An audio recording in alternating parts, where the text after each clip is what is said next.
Well, good evening. I hereby call to order the regular meeting of the Boca Raton City Council. The date is October 27th, 2015. The time is 6 p.m. And our first item of business is our invocation, and I would like to ask Councilmember Rogers to lead us. We come to you this evening with grateful hearts for the many blessings in our community. We ask for our president and those in authority to have wise decisions as they make important decisions regarding the safety of our nation. Grant them wisdom and discernment.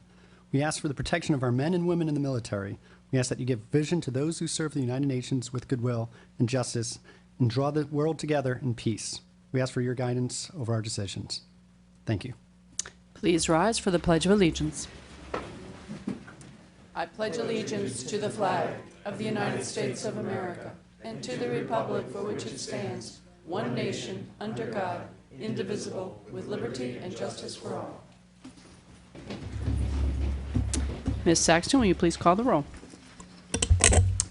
Mayor Haney. Here. Deputy Mayor Weinroth. Here.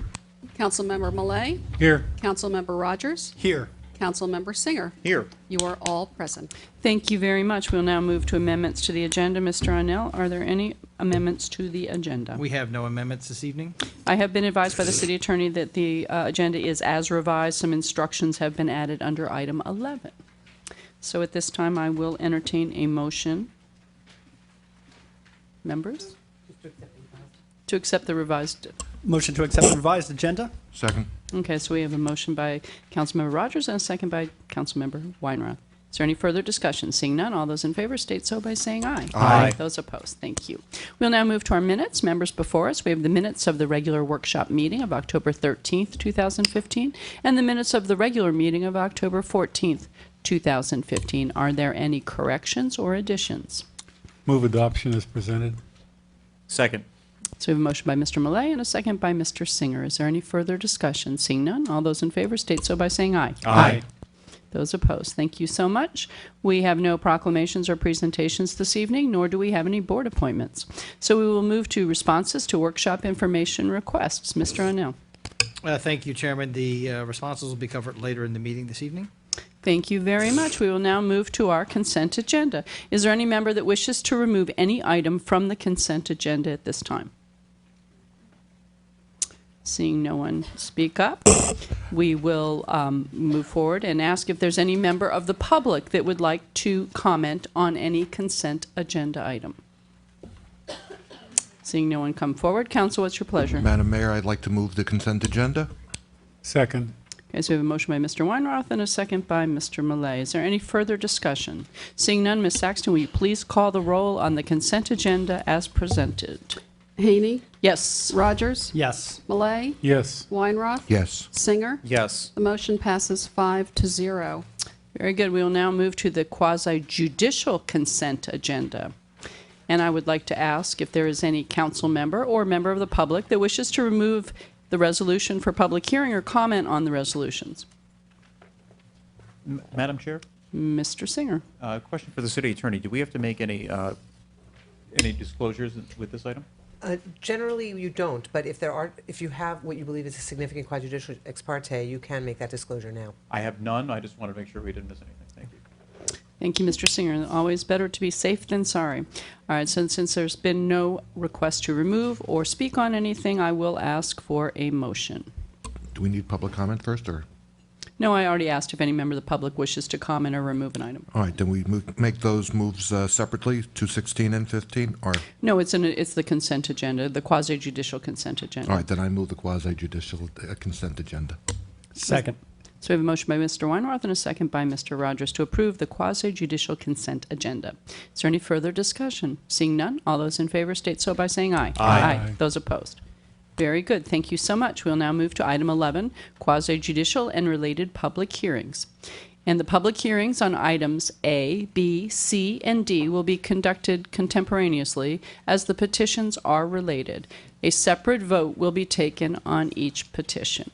So at this time, I'd like to ask the city clerk to please read the titles of ordinance numbers 5324, 5325, and resolution numbers 130-2015 and 131-2015. Ordinance 5324, an ordinance of the City of Boca Raton considering a rezoning pursuant to Article 6, Chapter 23, Code of Ordinances of property consisting of 1.14 acres, more or less, located at 101 Pine Circle, from multifamily residential R3E to multifamily residential R3, providing for the appropriate revision of the zoning district map, providing for severability, providing for repeal, or providing an effective date. Resolution 130, 2015, a resolution of the City of Boca Raton considering a planned unit development with a master plan to allow for an 8-unit multifamily residential planned unit development, PUD, to be known as Pine Circle Villas, PUD, generally located on 1.14 acres at 101 Pine Circle, setting forth conditions of approval, approving modification of certain development parameters relating to size of plat, access to arterial streets, lot size, building setbacks, and perimeter building, landscape buffer, landscape area, setbacks, providing for severability, providing for repeal, or providing an effective date. Resolution 131, 2015, a resolution of the City of Boca Raton considering tentative plat approval for the proposed 101 Pine Circle plat, Pine Circle Villas, PUD, a replat of Lot 1, Block 7, Boca Raton Hills, Section 1 plat, subject to conditions, providing for severability, providing for repeal, or providing an effective date. Ordinance 5325, an ordinance of the City of Boca Raton providing for the vacation and abandonment of a portion of a public utility easement located at 101 Pine Circle as more specifically described herein, providing for severability, providing for repeal, or providing an effective date.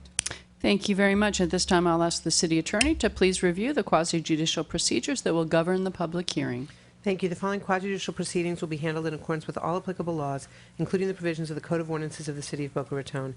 Each applicant requesting approval, relief, or other action from the City Council shall disclose at the commencement or continuance of the public hearing any consideration provided or committed directly or on its behalf for an agreement to support or withhold objection to the requested relief or action. A summary of the procedures is attached to the City Council agenda, and a copy can be obtained from the City Clerk.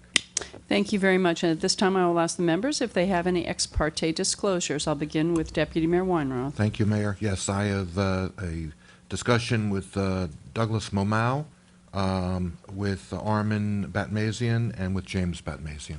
Thank you very much. Mr. Singer. And I also spoke with those three gentlemen, representatives of the petitioner. I also received an email from Ms. Olson, and I have driven by the site numerous times. Thank you.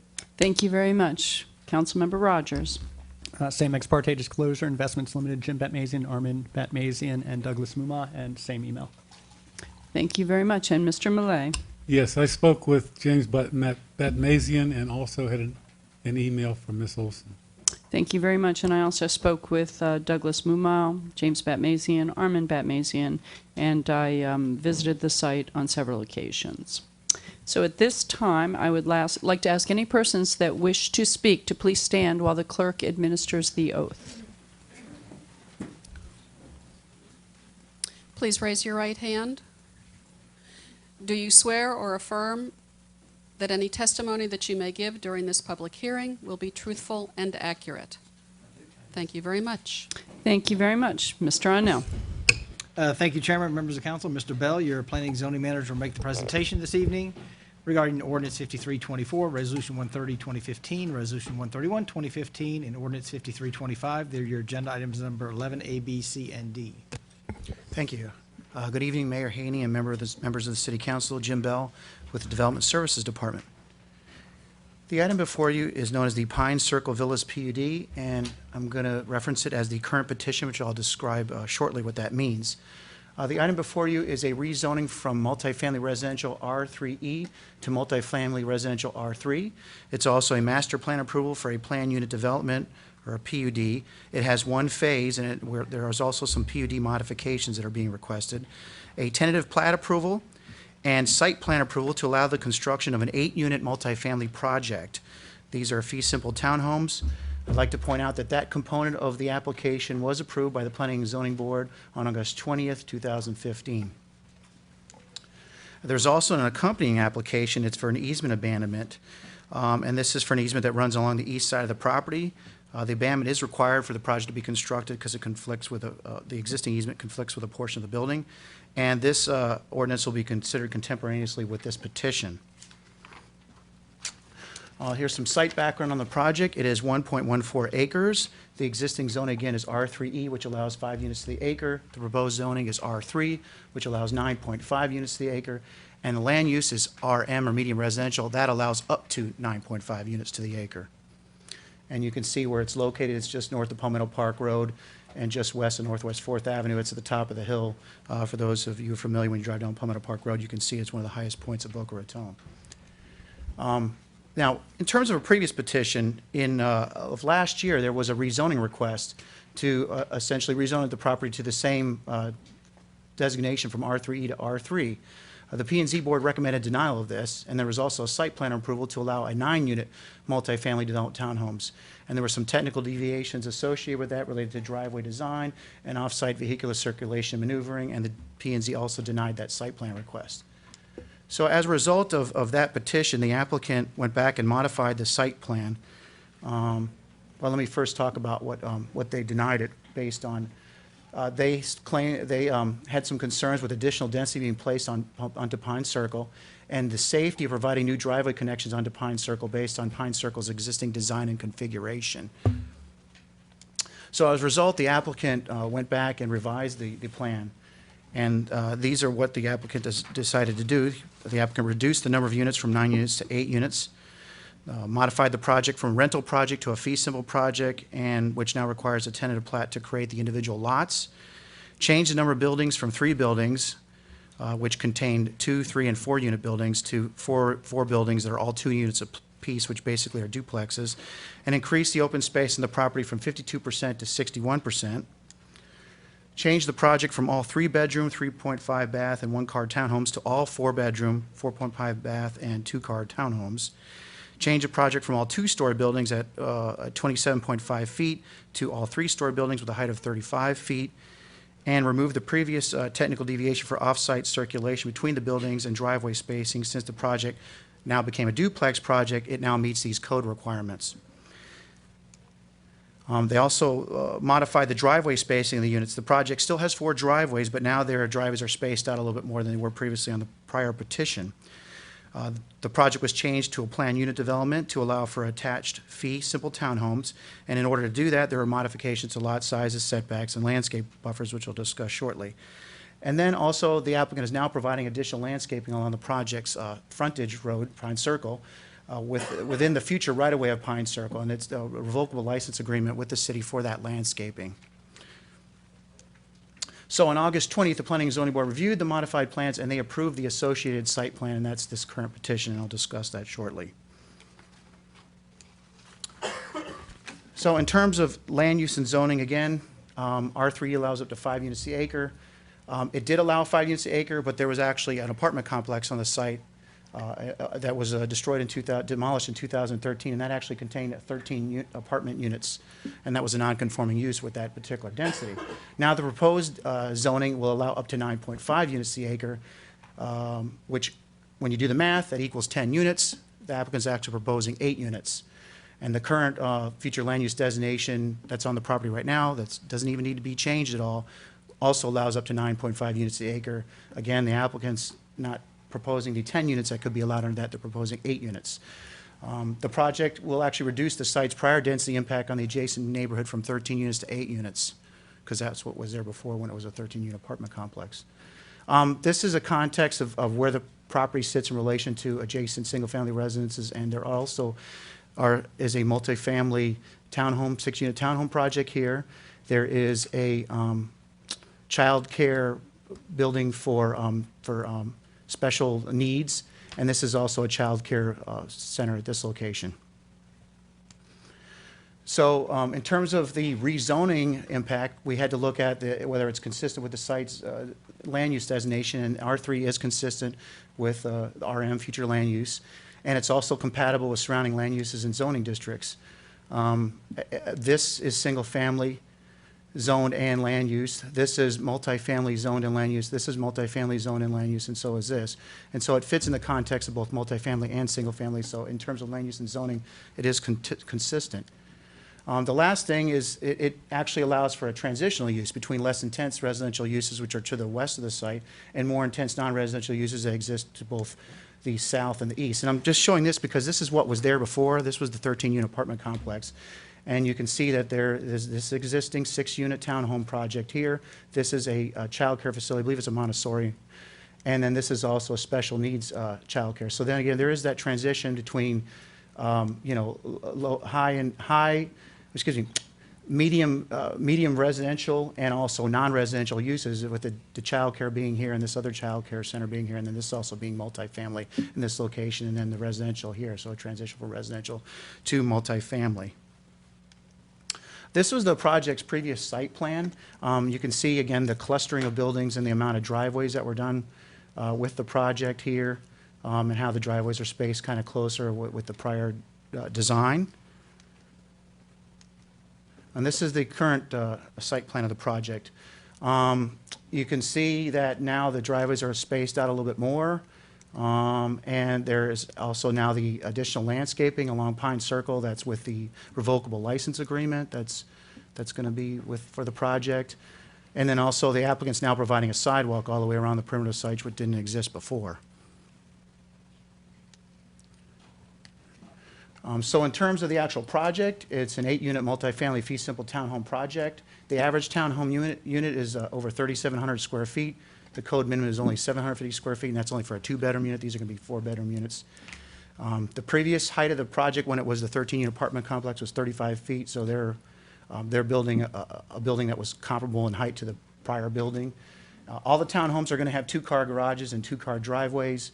The open space is actually more than what the code requires for both PUDs and for the zoning district. They're providing 61%.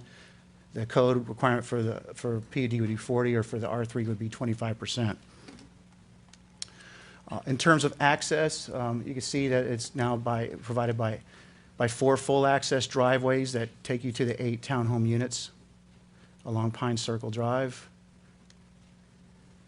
This is for comparison purposes. This shows you kind of like the existing access points, and how now this project fits kind of a better context of that. This is the existing Montessori or child care center access. You see it kind of aligns with that. And then it kind of spaces out the access points and also kind of makes it more in relation to what's already there, in terms for safety and for how the site is laid out. To allow this project and to allow it to be a attached townhome project, it did need some modifications to the plan unit development code. The first one it needed was size of plot, which includes width, depth, and square feet. You can see that this is the square feet of the typical lot, but the units are going up, so they're 3 stories, so that's why you can have a smaller lot size. In terms of setbacks, the front setback is consistent with what would be required for that zoning district. The rear setback, again, these are going to be individual lots, so they had to modify the setbacks, and definitely they have a 0 side setback, but that's because they're attached townhomes and you got a shared privacy wall, and you can't have a setback if you have a shared privacy wall. And then the plan unit development requires also a landscape buffer around the perimeter of the site. The code require, based on the height of the building, 35 feet would require 28 feet, and they're providing 0 feet. But in actuality, they're actually providing 28 feet, and the reason I'm saying that is because a breach in the landscape buffer, which was these driveways, doesn't constitute a full landscape buffer. But that's the only breach into the landscape buffer is the actual driveways. The rest of the width of the landscape buffer is 28 feet. So for most practical purposes, it's 28 feet. But for code requirements, it has to be 0 because there's this breach of the driveways. Size of the PUD, we have a 10-acre requirement. They're also modifying that to be 1.14 because this is a site of that size. And then access to an arterial roadway, they're not proposing that, proposing access off of Pine Circle Drive. Now we looked at all these modifications, and again, these modifications allow this type of residential design, fee simple townhomes that are not allowed under any zoning district, and they address the demand for these types of housing in all areas of the city.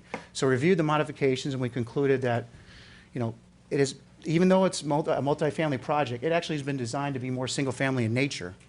And the PUD is actually the mechanism to allow for it to act like a single-family project and to still be built at what it's proposing to be built at. It has a small number of units, and the size of the townhome, design of the townhomes is actually compatible in size and design with adjacent single-family, residences. These are large townhomes, large square footage. And the amount of open spaces is actually in excess of code requirements that's being provided. And then the project's residential driveway design is actually like single-family residential design. It's designed to be like a single-family residential driveway. So as such, we supported all the requested PUD modifications. In terms of traffic, we had to compare what it would be with the existing zoning versus the proposed zoning.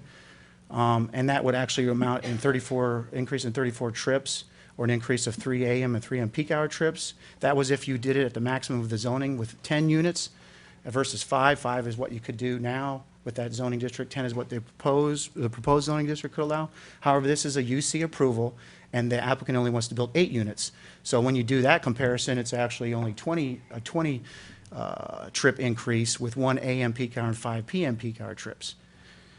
And then we also looked at, well, how does this traffic compare to what was there previously when it was 13 dwelling units versus the 8 dwelling units that you're now proposing? If you look at that, it's 53 trips, 7 a.m., 8 p.m. peak hour trips, but it's actually a decrease because of the number of units that were there previously, the 13 units, that it's a decrease of 33 trips and a decrease of 3 a.m. and 0 p.m. peak hour trips from the previous apartment complex. In terms of parking, it's exceeding parking because there's 2 spaces in each garage, and there's also 2 spaces in each driveway. So 16 spaces required. They're actually providing 32 spaces. This is a rendering of the site. This is how the applicant's proposing the project to look. And then there's also a tentative plat accompanying this request. You would need to do this to have the 8 feasible townhomes, set up, and that would include roadways, easements, and other essential features of the property. And related to that, there's this easement abandonment that has to be taken off the prior plat, and it's in this location, the eastern corner of the site. I forgot to mention that sometimes the north arrow was going one direction, sometimes it's going another. In this case, it's actually pointing north, but all the site plans, if you notice, the north arrow was going the other direction. I'm sorry I didn't point that out earlier. But for purpose of this slide, this is the eastern portion of the property, and this is a 10-foot easement that's going to be taken away so it doesn't conflict with the building. It's going to be these lots and the buildings that are going to be in this portion of the site. And then this is how it actually shows in the site plan. Again, there's north arrow showing that configuration, and you see how you have to remove it so that it doesn't conflict with these 2 buildings. So in summary, the Development Services believes that the proposed redevelopment project is a good fit for the property. It works in the context of the surrounding neighborhood. It reduces the prior density of the property. It introduces conventional owner-occupied townhomes into this area of the city. And the orientation of the buildings to the street with individual driveways and a central amenity area in the rear of the site, it maximizes the urban design of this irregular-shaped lot. The master plan allows for attached units and lot sizes that are typical with townhome developments, and the modifications allow that to occur, and they would not be permissible in a zoning district unless this occurred, and it also addresses the growing demand for this type of housing in this area of the city. The site plan and architectural design result in a project in which people want to live, and staff believes that the project's design and location will command a premium sales price. Staff recommends approval of all the applications associated with this project. On August 20th, the Planning and Zoning Board conducted a public hearing on all the components of the application. At the hearing, 8 members of the public spoke in opposition to the project. They had expressed concerns with the density increase on the property, the height of the building in relation to the elevation of the site, parking, additional traffic and speeding on Pine Circle, drainage issues, and the number of requested PUD modifications. 2 members of the public spoke in favor of the project, stating the project will enhance the overall character of the neighborhood. Following the public hearing, the Planning and Zoning Board approved the site plan to allow the 8 multifamily fee simple townhomes in a 6-0 vote, and the Planning and Zoning Board recommended approval of the associated rezoning, master plan, and tentative plat applications also in a 6-0 vote. So based on staff's recommendation, P&Z Board's recommendations, P&Z Board's approval of the site plan, staff recommends that the City Council approve the project's associated rezoning, master plan, and tentative plat applications. And since this petition only involves a rezoning associated with a UC approval and not a future land use map change, a supermajority vote by the City Council is not required to approve the rezoning. The City Council will have to approve the rezoning, master plan, and tentative plat with a vote. But that's all that will be required. And that concludes my presentation. I'd be happy to answer any questions you may have at this time. Thank you, Mr. Bell. Members, questions of staff at this time? Mr. Weinroth. Just so for clarification, most of the changes we're making here are as a result that our code really hasn't caught up with our current development of townhomes at this point. And so a lot of these are just technical because, again, the code just is so old that these were not contemplated when the code was drafted. Correct. Well, we actually didn't create a townhome. Townhomes have been around for, several years, but our code just never created a townhome section or a section of the code to address townhomes. I guess that begs the question, what do we need to do to update our code so we don't keep doing this? We're actually working on that. Hopefully, the earlier part of next year, we'll have some proposed amendments for you. Great, thank you. And thank you. Further questions? Mr. Singer. Thank you, Madam Chair. Mr. Bell, could you talk a little bit more about the revocable license for the landscaping and any future plans concerning the right-of-way, please? Yeah, it's a license agreement, and I don't remember exactly the featured terms of the agreement, how far out it goes, but staff has no concerns with that because I don't believe that we ever really have a need to widen Pine Circle, that we're actually going to need the right-of-way. So that's why we at this time, we're okay with the revocable license agreement. Okay. All right, thank you. Thank you, Madam Chair. Further questions of staff? Mr. Millay. Not of staff. I think we'll hear from the petitioner. I wanted to Okay. talk about some of the housing there, but Okay. I just had one question, Mr. Bell. The current zoning is R3E. Correct. What other permitted and conditional uses are allowable in R3E?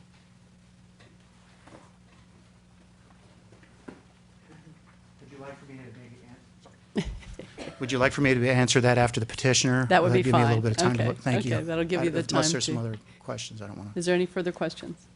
No, seeing no. thank Okay, you. so at this time, thank you, Mr. Bell. You can research that for me.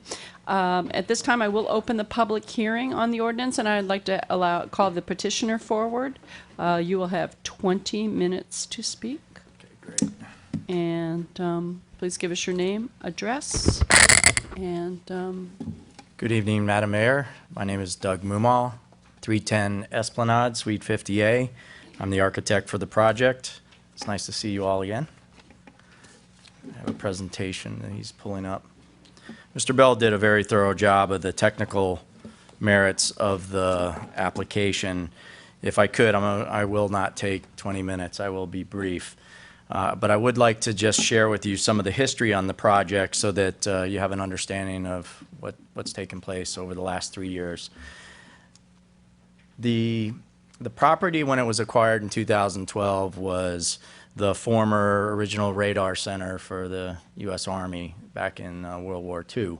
And over the past 70 years or so, it had morphed into a blighted 16-unit, actually we found 3 illegal unit apartment complex that was struggling to have good tenants. It was not a good neighbor to the Pine Circle neighborhood.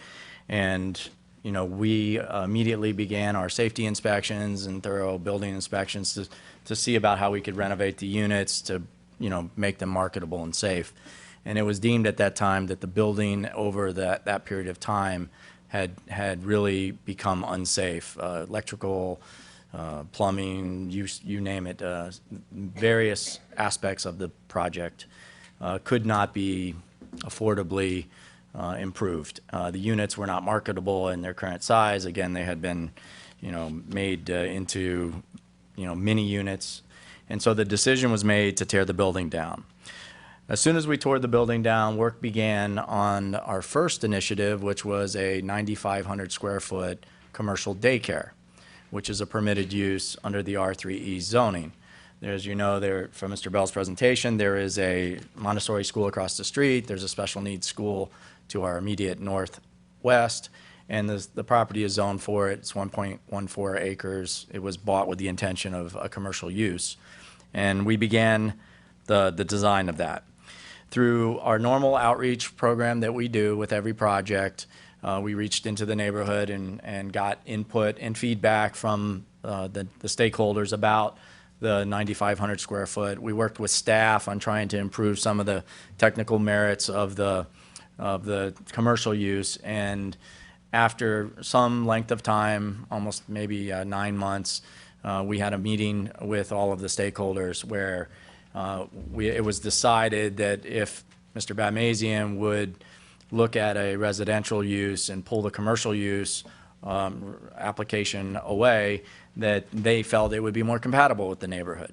And so we said in order to really make justification of the commercial land value, we would need to have a zoning change from 5 units to 9.5 units per acre, which, as you know, is the underlying comp plan designated use. We didn't plan to overbuild the site. The site is kind of a unique hybrid of kind of a triangle curve, so its efficiency is really underutilized. So we had a buy-in at that time. We had a consensus. We designed a 9-unit development project, a townhome project, and we began work on the schematics for that. We had a presentation with the neighborhood. We had consensus at that time on the 9-unit development. We submitted that plan for site plan approval, and we marched on along our journey. Unbeknownst to us, there was a faction of neighbors that had not reached out to us during that period of time that had some concerns about it, and that came to light at the P&Z meeting. And at our first P&Z meeting, we had a surprise of some stakeholders that had concerns, some significant concerns about the 9 units, how the driveways would work. There was certain nuances of the building configuration. Like in this case, there is a small restroom building, out parcel building near the pool. And we took all of that in. The P&Z voted 3-3 at that time. We agreed that we would go back to the drawing boards, we would come up with a plan, we would try to improve the technical deficiencies, and hence we began the journey again. So you can see significantly from this site plan that we have 9 units, a clustering of 3, 4, and a duplex that created a multifamily rental complex with the amenities in the middle. And then we, through discussions with all the stakeholders, decided that a conventional townhouse development, paired single-family homes together, situated and spaced as far as we could on the site, would be the best alternate solution. And this is the project that we have before you. And as Mr. Bell said, the general improvements are we have 32 parking spaces instead of code required 6. We increased our green space by another 10%. We have 61% versus 40 that's required. And we are doing a for sale product. The little pool restroom facilities were eliminated. We've actually designed a buffer retaining wall that enhances and privatizes the pool and privatizes the neighbor to the north. Traffic was also a big concern in the previous hearings, and having planned the neighborhood, having observed the neighborhood for a couple of years, especially as it pertained to a possibility of a daycare, which would have a significant number of trips. We mapped the neighborhood, we tracked the speeds in the neighborhood, we pulled the police reports. There's been 1 traffic accident in 14 years in the neighborhood, and it actually occurred, it occurred just a little bit east of us. That was the only traffic incident. The average speed is 21 miles an hour. There was concern about the amount of trips. Certainly a 16-unit apartment project versus, 8 single duplexes, the trip reduction is significantly less. So we're very confident that the traffic safety concerns are addressed. I'd also like to point out, and I think Mr. Bell did it as well, is that the spacing between the 2 driveways is twice of what is in the normal neighborhood. So if you traverse further down the hill, you'll see that the spacing of the single family homes is actually closer together. So we really took all of the stakeholders' concerns into account. We felt we came up with a revised appropriate plan, and that's what we have here tonight before you. This is a rendering of the project before. It was 2-story, a cluster of larger buildings, and we now have a for sale product that is unique. Each part of the duplex is identified through a separate paint scheme, separate articulation. We patterned it after the Addison Meisner cottages in Old Floresta And we believe that because the scale of these buildings are only about 2,200 feet at the ground, they mimic the scale of the residential homes in the neighborhood.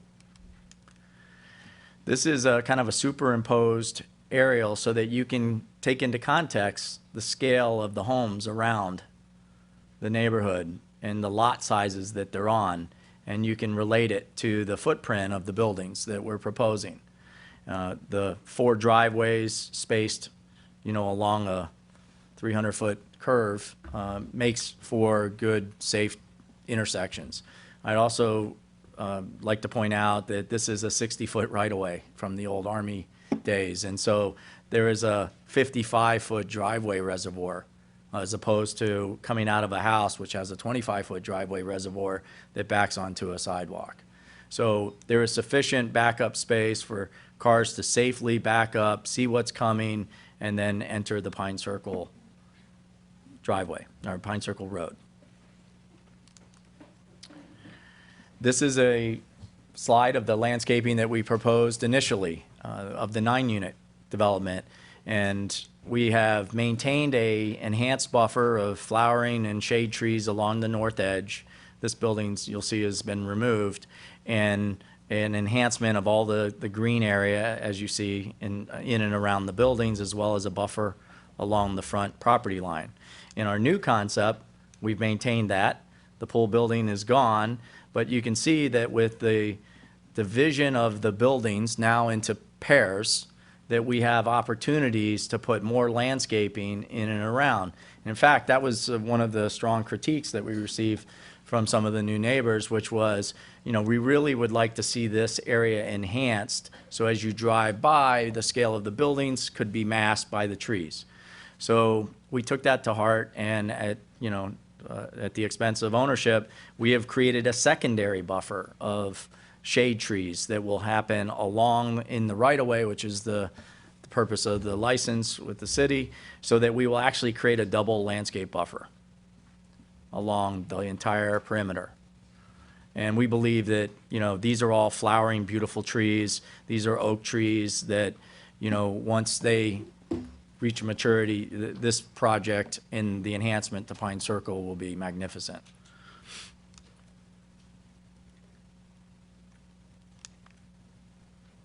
I think that's the end of that. Along the north property line, we have a 6-foot high decorative fence that's intertwined with the landscaping, and we have eliminated, there was a fence at one time proposed along Pine Circle. We've since eliminated that and went with a double layer landscape hedge. That concludes my presentation. I'm here to answer any questions. Thank you, Mr. Muma. Members, any questions for the petitioner? Mr. Millay. Yes, Doug, if you would go back, I think it's your slide number 7, showing the houses. Yes, right there. Now, we have the, I take it in this, that we have 2 townhouses here, side by each. Oh, both of them have 2-car garages. One has a single garage door with 2 parking places, and the other ones are single Yes. garage doors, right? Yes. So this is how you're really getting to saying that. These in are the addition- 2 entrances for Unit A. This is Right. a double garage for Unit Unit B. And it has And- 2 spaces in front of it. And there, yes, and there are 2 spaces in front of it, so this is where you get your 16. Because one of the objections or concerns was parking, and there does, anyway, it's hard to believe there'll be too many people with 4 cars. But in any case, although we certainly have plenty of people in Boca who like to fill up their garages, so maybe the parking will be on the outside. But nonetheless, you have two stories of dwelling. Is that? Tell me about the yellow thing there. There is 3 levels. Yeah. There's the main level, Well, the second main level and a is half basically the garage. half of it. It's true. A large chunk of it is the garage, so the living space is in the back. I don't have the floor plans to put up, but they're in your package. There's bedrooms on the second level and the master suite on the third. And how high is the building? 35 feet to Okay. the highest building height. Okay, thank you. You're welcome. Members, further questions for the petitioner? Doug, I just have a couple of questions. In the past, when you were contemplating the 9,500 square foot daycare, I know the neighbors had concerns about drainage because there's such a large elevational change between this parcel and their homes in the back of the neighborhood. How are you going to address that issue? In our preliminary package for staff, we have submitted a paving and water and sewer plan. And what you see, it's hard to tell, but you can see it in your packet. There are a series, there's a 7-foot drop from here to there. And so the first initiative, which is the requirement of all development, is you have to keep all the water on your property, on your site. So there will be a reverse swale continuous along the edge of our property line, which means the highest point of the land will then taper down, and then it will connect to whatever the development opportunities are here. We have a series of retaining walls, and we have a series of French drains. There is a comprehensive technical solution for that, and I am certain that staff will make sure that that happens. Thank you. And you're also proposing a sidewalk along the entire perimeter? Yes. And there's no sidewalk there currently? No. Okay. That's a plus. Okay. And I guess that's it for now. Mr. Singer? Thank you, Madam Chair. Mr. Mumma, could you talk a little bit more about your outreach, the initial outreach you did when you were doing the 9,500 square foot building, and then how it came to be that there were some members of the community who, I guess, surprised you in your word? When you do a development like this, and it's our practice to engage with stakeholders. Prior to our purchase of the property, a previous developer had come in and proposed a 15,000 square foot daycare and a 15,000 square foot playground, and summarily met a rejection by both planning and zoning, and appeal and rejection by city council that essentially plopped the commercial use onto the property in such an insensitive way that anybody would be upset about. So when we looked at the commercial land value and we looked at the viability of our current possible tenants, we knew that a much smaller daycare could work. We could solve a lot of the problems that had come up during that initial, we'll call it initial development request. When we have reach outs to the community, a lot of it comes from staff. We pick up emails from previous stakeholders that have voiced concerns. We make a connection with them. We created almost like an email chain, if you will, where there was a couple people that took the lead, and then they disseminated information into the neighborhood. And at each critical step along the way, there were meetings. We had meetings in person, we had phone conversations, meetings on the site, to try to collaborate to come up with a solution. While we felt we were addressing the commercial deficiencies of the first proposal, it became quite clear that they just did not want a commercial use in their neighborhood. And the request was made, is there anything else that can be done? We said, sure, there's something else that can be done, but we would need just a few extra units in order to make commercial viable financial sense out of it. And that was candidly discussed, and we talked about it, and everybody agreed, well, a few extra units would not make it because there was an apartment project there now, didn't seem that arduous. So we designed it, and then we had a follow-up meeting where we showed them the 9-unit plan, we showed them the designs, we received consensus on that from the people that were participating at the time. Everybody was on board with this proposal. So the information kept flowing out, meetings, P&Z meetings, tomorrow night, et cetera. A few people reached out, had some concerns, especially like the ownership to the north, where they had some concerns about the building at the last minute. And then we came to P&Z, and a whole faction of people showed up that had never once tried to communicate to us their concerns. And we were quite surprised by that. Thank you, Madam Chair. Thank you. Any further questions for the petitioner from the council at this time? Seeing none, well, thank you very much, Mr. Mumma. We appreciate that. Thank you. Mr. Bell, could you answer my question now? Yes, ma'am.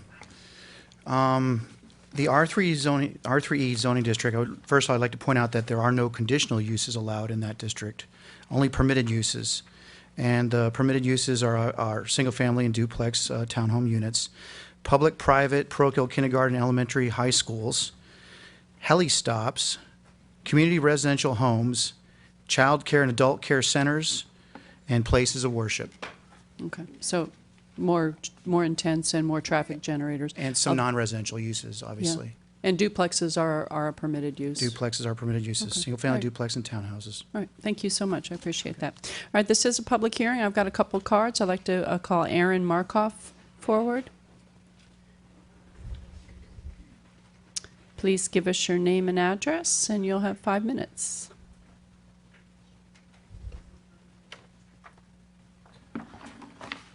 Good evening. My name is Aaron Markoff, resident of 101 Northwest 6th Avenue.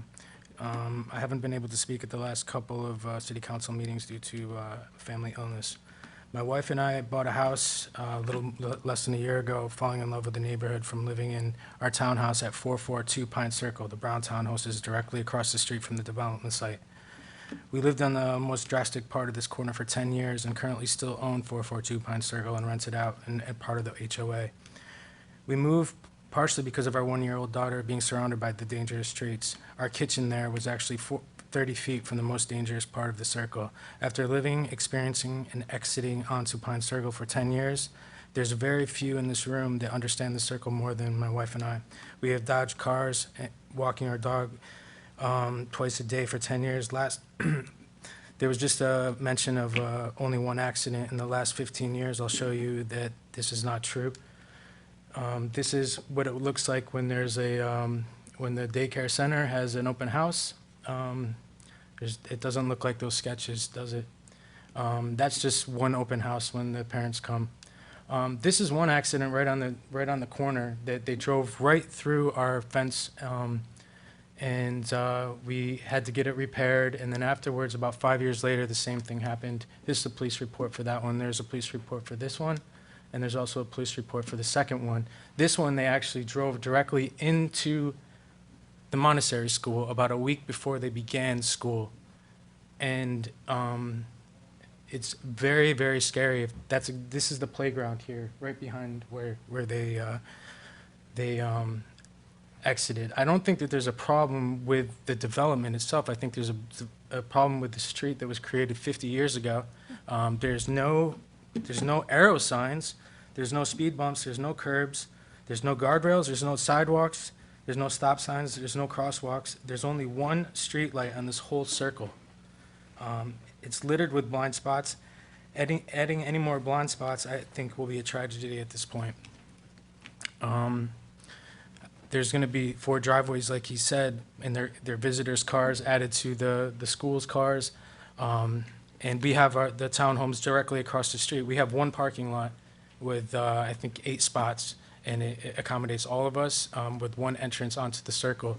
And the only dangerous part we have is exiting onto Pine Circle. There's going to be, along with these units, there's going to be 8 garbage cans for each unit. There's going to be 16 recycling bins. This equals 24 more visual abstractions strewn throughout the street on garbage days.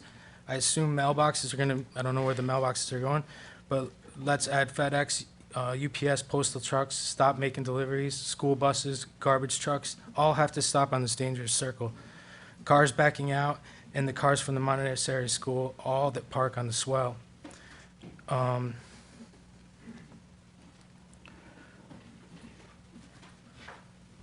think that's all I really have to say.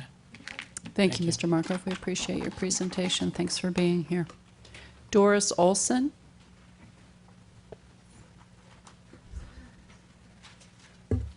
Welcome.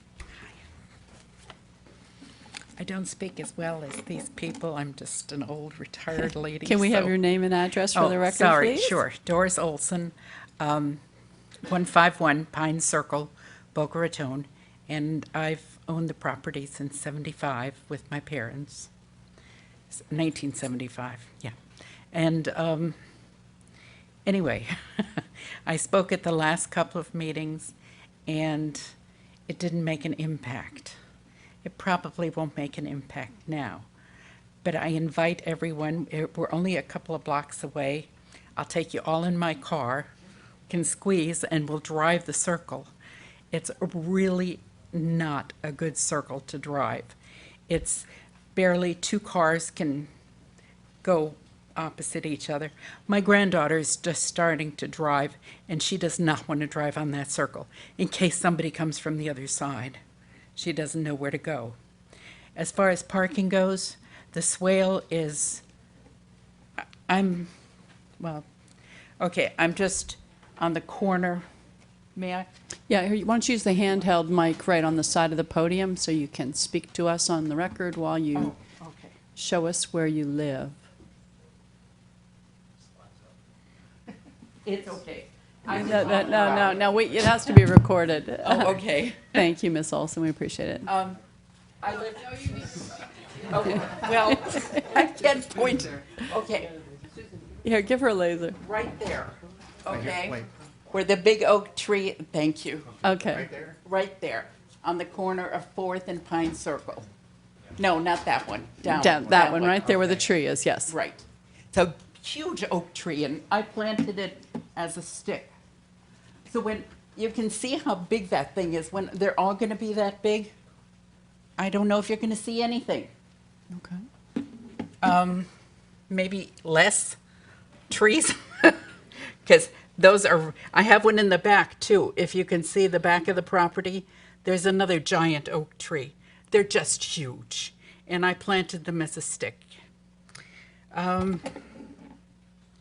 This is going to be very expensive housing, and I know we have 2 bedrooms, we have 2 cars, we have company that's 4 cars, and they all fit into my driveway. But the swale across the street at right here, every weekend is filled up with the people on Fourth, the duplexes. They all come over and park there. Now, I don't care, because they don't park on my lawn, but there's just not enough parking. We've got to make the street wider or more parking or something. What about all the people that are going to be taking care? There must be a homeowners association if they have one pool, so you have maintenance men coming every day. All that has to be taken into consideration, because those people have money to afford those big houses. They're not going to do it themselves. They're going to have people coming to do things. Even I have people coming to do things, so I can't mow the lawn anymore. I really ask that you reconsider this proposal. And on paper, it's like a budget. It looks great on paper, but then live with it.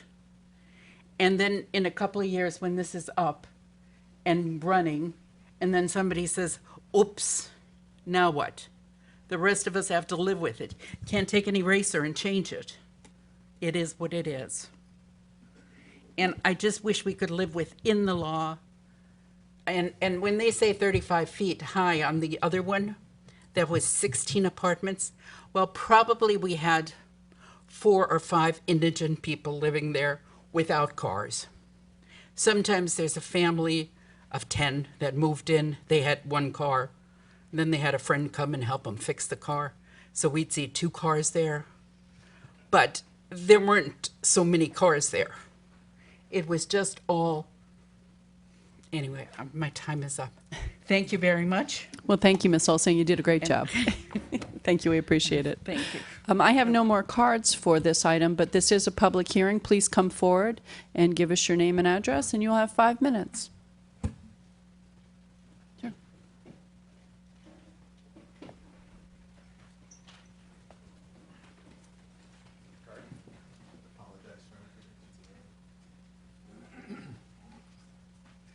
Welcome. Thank you for your time.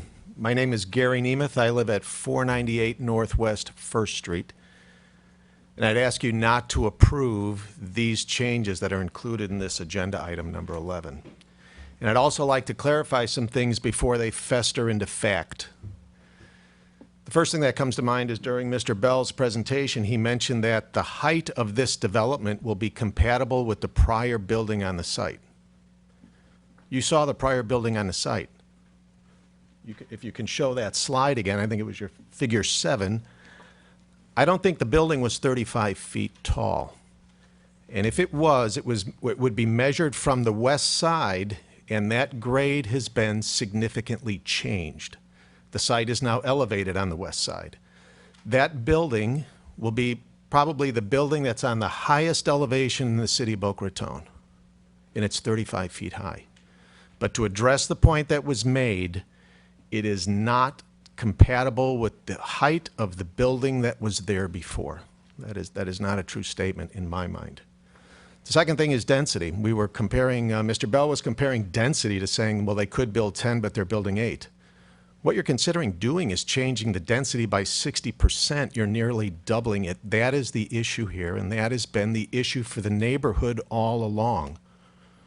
Another fact that needs to be clarified, when Mr. Mumaw talked about repeated outreach to the community, I was part of that. And part of that outreach to both him and the owner of this site has always been, it's too dense. It's too much building for this site. The residents know something needs to go there. The residents understand that. What they've repeatedly stated is there's too much here. That was the issue with the school. That is the issue with this residential development. Ancillary issues have been the traffic. You know, keep in mind when the school was being proposed, it was an increase of nearly 700 trips into this neighborhood. But the issue relative to this type of residential development has been density. And again, you're increasing the density, or you're contemplating increasing the density here from 5 to 8, an increase of nearly 60%. And that is the issue that the neighborhood has had problems with all along. That issue has been clearly communicated to the developer all along. And the other thing that I'd like to clarify is, and Doug, you may have talked to other people that I'm not aware of, and that was the agreement by the neighborhood to 9 units on this property. And I can tell you, I've followed this development since its inception, since the school. Nowhere along the process am I aware that the majority of the neighbors in this area approved or agreed to that. We are fighting 8. We would not have agreed to 9. And if that was the message that came to the owner by a single person in the neighborhood, then that is the issue. But I don't want these issues to fester into fact. We are fighting against the density here. This is too dense for our neighborhood. It's too high for the neighborhood. The site grade has changed. It's not appropriately buffered. On the buffering issue, the neighbors had asked that it be appropriately visually buffered for both the visual impact that will be created and the noise. I did not see that on this current site plan. I saw palm trees. We were asking that as this proceeds forward, that it be significantly buffered by vegetation. And we also provided to the developer examples of that type of buffering in developments in Boca Raton. And in fact, I think one of those was a 3-story development. But those are the concerns of the neighborhood that I want to present. We know something has to happen here. This is too much for this small parcel, and changing the density here is real problematic, or we find it to be problematic and will seriously impact the neighborhood. So if you have any questions for me, I think I've attended most of the meetings except the last one. And I'd be happy to answer any questions you might have of what did the neighborhood agree to, or how did they feel as this process has been moving forward. So go ahead and ask me any questions. I'd be happy to answer and set the record straight. Thank you, Mr. If not, Nemeth. I thank you for your time. Thank you, Mr. Nemeth. We appreciate your comments. This is a public hearing. Is there anyone else present that would like to address the council on this item? Mr. Eisen, are you addressing us under public request, under public comment? Yes, well, no, this is a rebuttal to the public Oh, comment. we haven't concluded our public comment yet. Oh, Then you'll have a okay. chance to rebut. Is there anyone else present that would like to address the council during public comment on this particular item? Seeing no one come forward, all right, now we will move to rebuttal. My name is Robert Eisen. I'm from Investments Limited. Mr. Markoff and Mrs. Olson were concerned with the traffic on Pine Circle. We certainly share those concerns. Bob, could you please pull the microphone down so we can hear you better? Thanks. Robert Eisen from Investments Limited. Mr. Markoff and Mrs. Olson were concerned about the traffic on Pine Circle. We certainly share those concerns, and we'll offer a voluntary condition that should the city engineer determine that any additional signage to control traffic or traffic calming efforts are necessary to control traffic on this stretch of the road, we'd be glad to pay for those and install those as part of the construction of the project. As to Mr. Namath, I'd only point out that this particular property has been designated in the comprehensive plan as residential medium, which has a potential density up to 9.5 units ever since the early 80s when the city first adopted its comprehensive plan. So everybody has always been on notice of the density that's being sought for this property. Thank you. Thank you, Mr. Eisen. We appreciate those comments. At this time, before Mr. Mumma closes with his rebuttal, I would like to ask if there's any participants in this public hearing wish to cross-examine anyone who provided testimony. No, that wasn't. No, Mr. Mumma is going to give rebuttal. Oh, he was just commenting. All right, so no one wishes to cross-examine. All right, well, now Mr. Mumma, as the petitioner, come forward and give rebuttal. I would like to make a clarification to the landscaping, and I'd like to where'd Gary go? Okay, Gary, thank you for coming tonight. Gary, we've eliminated all the royal palms. So based on our Mr. site, Mumma, please direct your comments to us, please. based on the site visit that we had with some of the neighbors regarding how we could create buffer, the trees that are along Pine Circle are actually oak trees, and that the trees here are flowering magnolias, poinsettias, large canopy, very kind of broad in their girth, and the layering of them creates almost a super canopy. So we did take that to heart. We heard some feedback from them. Certainly all of these trees are dense and will fully fill in together. The areas clustered around, these are smaller palms that are just up against the building, but all of the colored trees are large canopy trees. The process was open. And we asked for input. We received a kind of a thread of emails that had a dozen or so names. That information that we had went to all of those emails. Whether or not certain individuals received it or not, I can't speak to that, but it wasn't done with one group over the other. In fact, we've had several people from the neighborhood flat out say, you can't do that, and we talked about it, and what can you do to improve it? And so there was a collaboration. We feel that we have created the best alternate solution to a commercial use, and we think that this plan, when developed, is going to make for a beautiful development within the neighborhood. Thank you. Thank you, Mr. Mumma. So if there's no further testimony, I will at this time close the public hearing. And council, what's your pleasure? Madam Mayor, Mr. we're going to Weinroth. move these one at a time? Yes. Okay, yes. then I would like to move ordinance number 5324. Is there a second? Second. Okay, now let's have discussion. Can I ask a question of Mr. Bell? Mr. Bell, there's been some conversation about alternate uses, and I guess daycare is one of them. Correct. What kind of trips would a daycare generate in round numbers? I'm sorry, I don't recall from the prior approval. I'd have to defer to the traffic engineer. I don't know. Is it safe to say it would be quite a bit more than what we're talking about, at least double?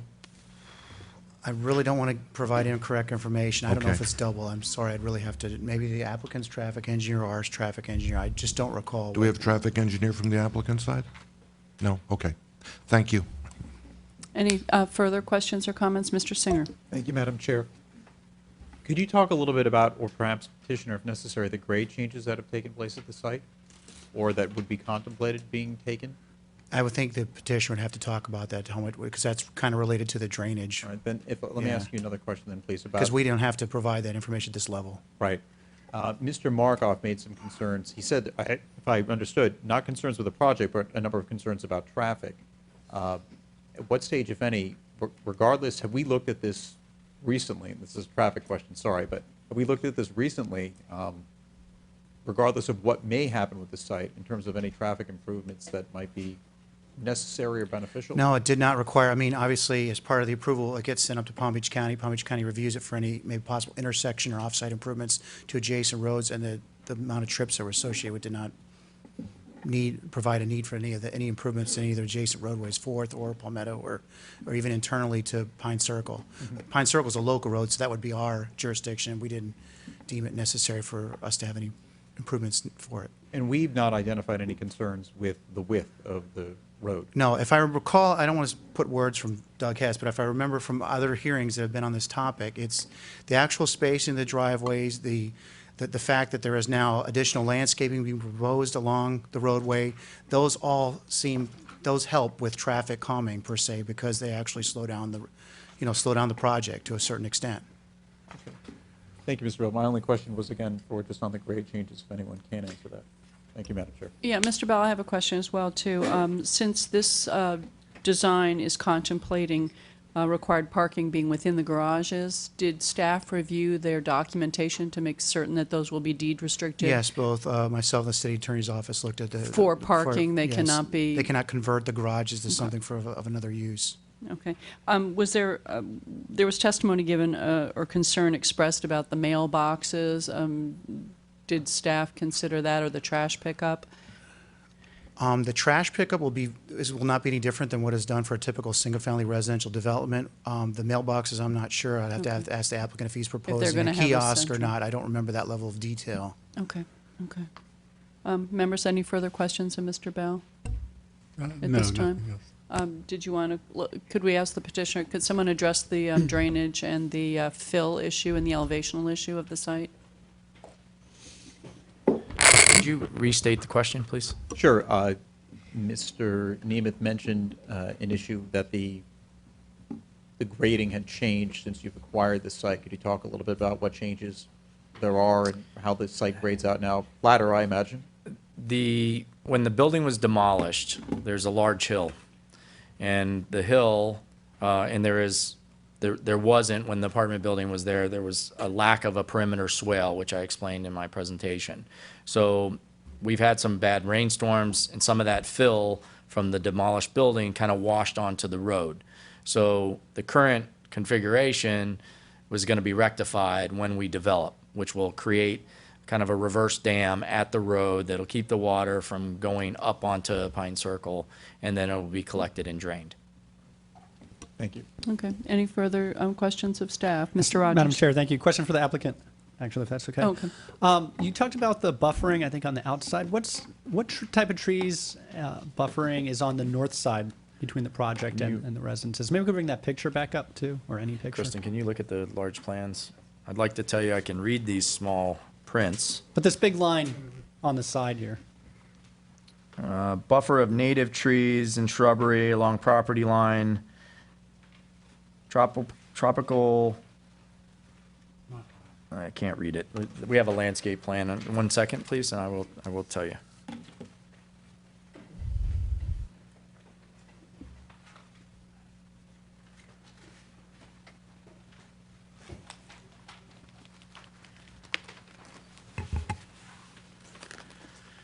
So it's along the northern property line, there's a series of native trees and shrubbery along with property lines such as hollies, oaks, and pines with cocoa plum, firebush, and wild coffee hedge. So would that be considered is that opaque or translucent? Those are dense trees. Okay, thank Those you. are definitely dense trees. Dense trees, not real high. Hollies and oaks 10 are feet. dense. 10 feet. Thank you. You're welcome. Any further questions or comments from the council? Seeing none. I would like to offer an amendment. The city attorney has drafted some language regarding the expression of safety concerns for the roadway and some improvements that have been offered. Right, this would be consistent with the proffer, and I will ask the applicant to confirm on the record after I read it that this is acceptable. But it would be a new condition under sub 3, and I'm in the exhibit for the rezoning under the exhibit I, which is essentially the site plan.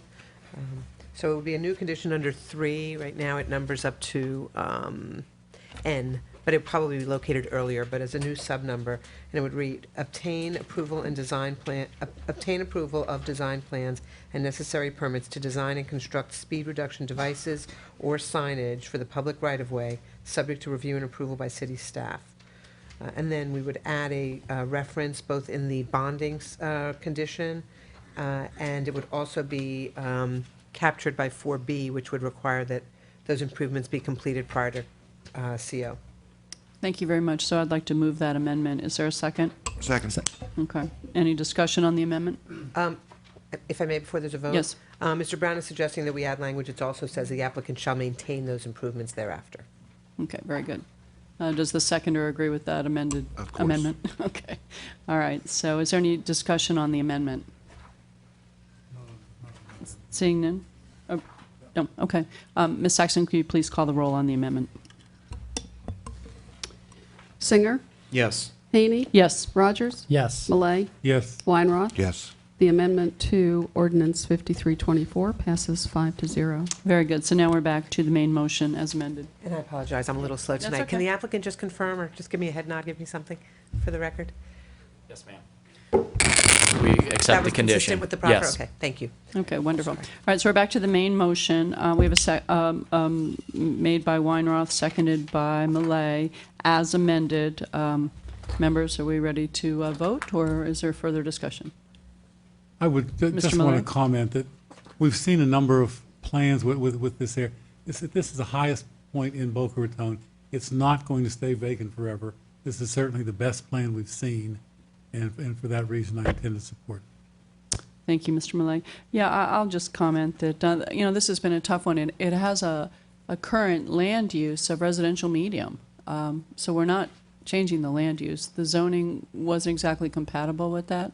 However, as Mr. Bell stated, R3E has several permitted uses that are much more intensive and much less compatible with the neighborhood, that I think really would have a severe impact on the community. I think the petitioners definitely made best effort to minimize the driveways, maximize the screening of this, and minimize the traffic impact. So I intend to support it. Is there any further comments? Mr. Singer. Madam Chair, I agree with your comments there. This is a third attempt. It's considerably less intense in terms of traffic and use than what's existing, already allowed under the zoning. And the future land use map already contemplates this use. And it is a tricky site. You have a curve there. Looking at the layout here, this is one of the more, this is one buffered way to deal with the use. It's the petitioner's foregoing a commercial use, which would be much more intense in exchange for a use that I think is better than that. Thank you, Madam Chair. Thank you very much. Any further comments on this? Mr. Rogers. Yes, Madam Chair, I would just say I agree with the previous comments. Additionally, the open space is quite generous here, which I think adds, it's given something back. The sidewalks being added to the area, hopefully that, in addition to the traffic agreements and additions that's been put in, will help slow down traffic in there. And as pointed out, the use could be much more intensive with the school. I think this is a good project. Thank you very much. If there's no further comment, Ms. Saxton, will you please call the roll on ordinance 5324 as amended? Haney, Yes. Rogers. Yes. Malay, Yes. Weinroth, Yes. Singer. Yes. The motion passes 5-0. Thank you very much. We'll now move on to Resolution 130-2015. And Ms. Freezer. Essentially, we're going to mirror those same revisions that we made, so by motion, as long as you say as revised, the record will reflect that what we've already read into the record will be included into this resolution. Thank you very much. So, members, what's your pleasure on Resolution 130-2015 as revised? Madam Mayor, I'll move Resolution 130, 2015 as revised. Is there a second? Second. So we have a motion by Mr. Weinroth and a second by Mr. Malay to approve Resolution 130-2015 as revised. Is there any further discussion? Seeing none, Ms. Saxton, please call the roll. Rogers, Yes. Malay, Yes. Weinroth, Yes. Singer, Yes. Haney. Yes. Motion passes 5-0. We'll now move on to Resolution 131-2015. Members, what's your pleasure? Madam Mayor, I'll move Resolution 131, 2015. Is there a second? Second. So we have a motion by Mr. Weinroth and a second by Mr. Millet. Is there any further discussion? Seeing none, Ms. Saxton, please call the roll on Resolution 131-2015. Weinroth. Yes. Singer. Yes. Haney. Yes. Rogers. Yes. Millet. Yes. The motion passes 5-0. We'll now move on to Ordinance 5325. Members, what's your pleasure? I guess I'll run the table. Ordinance 5325, I move. I'll Is there second. A second. So we have a motion by Mr. Weinroth and a second by Mr. Singer. Is there any further discussion? Seeing none, Ms. Saxton, please call the roll on Ordinance 5325. Rogers. Yes. Millet. Yes. Weinroth. Yes. Singer. Yes. Haney. Yes. Motion passes 5-0. Great. And thank you all so much. It's been a long road, and I'm certain that this will be a positive addition to your neighborhood. All right, so we're now going to move on to regular public hearings, and I'd like to ask the city clerk to please read the title of Ordinance 5323. This is the first of 2 public hearings, and no vote will be taken. Ordinance 5323, an ordinance of the City of Boca Raton extending the temporary moratorium on the operation of medical marijuana dispensing organizations within the city for a period of 1 year, providing for severability, providing an effective date. Thank you very much. Mr. Arnell. Thank you, Chairman, members of council. Ms. Rahman, your Senior Planner for Development Services, will make the presentation this evening regarding Ordinance 5323. It's your agenda item number 12A. Welcome. Ms. Robin or Rollin? Rahman. Rodman. Wonderful. Welcome. Thank you. Good evening, Mayor, council members. My name is Tamash bin Rahman, Senior Planner with Development Services Division. Tonight, I'm presenting a proposed 1-year extension of the moratorium on the operation of medical marijuana dispensing organizations. I will start with the definition section, which pursuant to Florida Statute Section 381-986, dispensing organizations are defined as an organization that is approved by the Florida Department of Health to cultivate, process, and dispense low THC or tetrahydrocannabinol cannabis. To give you a brief background, the Compassionate Medical Cannabis Act of 2015 became effective January 1st, 2015. It authorizes specified physicians to order low THC cannabis, also known as Charlotte's Web, for use by specified patients. It authorizes a limited number of dispensing organizations to cultivate, process, and dispense low THC cannabis. Ordinance 5285 was approved by the City Council on October 28, 2014. This imposed a temporary moratorium on the operation of medical marijuana dispensing organizations for 1 year within the city, and this moratorium will expire October 28, 2015. The Florida Right to Medical Marijuana Initiative, was known as Amendment 2, was a measure that was proposed to legalize the medical use of marijuana throughout the state of Florida. It would have authorized the cultivation, processing, distribution, and sale of marijuana and related activities by licensed medical marijuana treatment centers. This did not obtain voter approval in 2014, but per the 2014 Act, limited dispensary organizations are still authorized to operate within the state of Florida. Specifically, there is, per the law, there would be 1 permitted for each region in Florida for a total of 5 dispensaries. The justification for the moratorium extension is that the city's code currently does not contain land development regulations that govern the use of property for medical marijuana dispensaries. This moratorium will allow staff to research, study, and analyze the potential land use impacts, such as what are the impacts of these dispensaries on adjacent uses, on surrounding areas, traffic, congestion, what are the demand for city services, and other aspects of general welfare. It will also allow the city time to determine what zoning categories are best suited for these dispensaries and what land development regulations such as setbacks, required parking spaces should be implemented to address those impacts.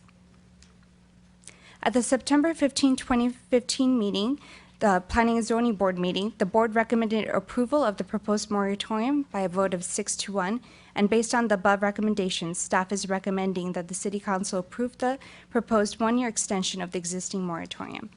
This concludes my presentation. I'll be happy to answer any questions you may have. Thank you. Thank you very much. Members, any questions of staff? Mr. Singer. Thank you. Welcome, Ms. Rahman. Thank you. Could you describe the vote at P&Z? It was 6-1. What did the dissenters say? Yes. Vice Chair Savelle, he did not recommend approval of this ordinance. He had concerns that the city did not implement regulations to address medical marijuana dispensaries.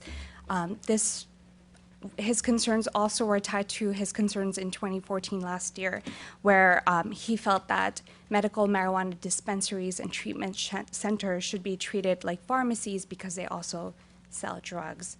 And I believe for these reasons, he did not recommend approval. So if I understand right, he was saying then and again this year that we should use the pharmacy guidelines in crafting a set of regulations for these dispensaries?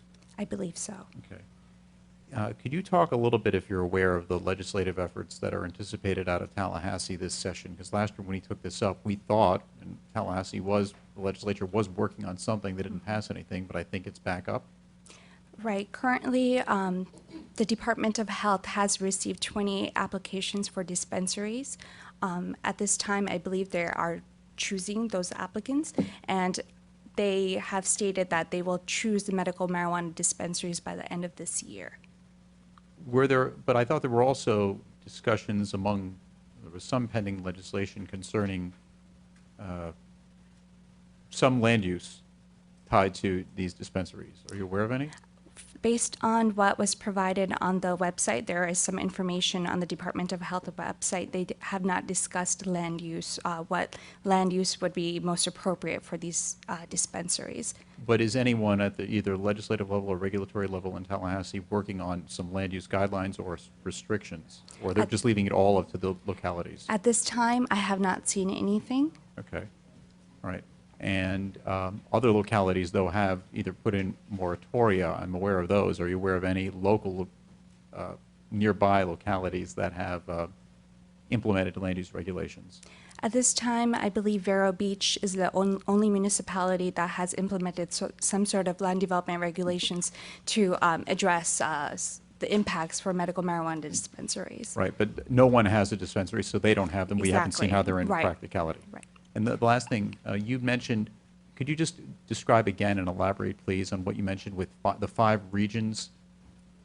Correct. So in the state of Florida, there are 5 regions that would be allowed to have 1 dispensary each. This would be the Northwest, Northeast, the Central, and Southwest, Southeast. Within Southeast, I can show you, these are the applicants that the Department of Health has received from the Southeast Florida. As you can see, these dispensaries would all be located within Homestead or Miami. But these are simply applications. The Department of Health has not decided which one of these establishments will become a dispensary. And the deadline is passed for potential dispensaries to apply to be the one in the Southeast? Correct. The deadline was July 8th. What's the northern boundary of the Southeast region? I believe it would be Martin County, but Okay. I apologize. It may be incorrect. All right, thank you. Thank you, Madam Chair. Thank you. Any further questions for Ms. Rahman? Well, I just want to point out on your list there, these appear from their name and also their location to actually be, if you will, farming establishments. These seem to be growers, people who could devote the time, effort, expertise, and space to be growing the specific kind of cannabis that has to be used for these purposes, and then they are vertically integrated, if you will, but they actually begin by growing the stuff. That's correct. The dispensary is defined as a place where you would cultivate, process, and dispense. And the number of farm areas in BOCA is limited, I would say. That's correct. Thank you. Yeah, that legislation did tie all those processes together in one entity, which is why these are all not within our county. So, but that doesn't mean that there will be additional legislation or other statutory changes that could, because I think what they're going to find is with this that the general public's going to have to travel so far to attain this that they probably will expand. So that's why it's important for us to maintain our moratorium. So any further questions or discussions for Ms. Raymond at this time? Seeing none, thank you so much. I will open the public hearing. Is there anyone present that would like to come forward and comment on this item?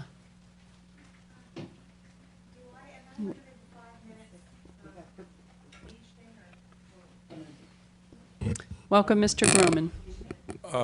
Good evening, Madam Mayor, members of City Council. Glenn Groman, 2201 Northwest Corporate Boulevard, Boca Raton, Florida. I support this ordinance. I voted for it on planning and zoning, although my comments tonight do not represent any official position of the city.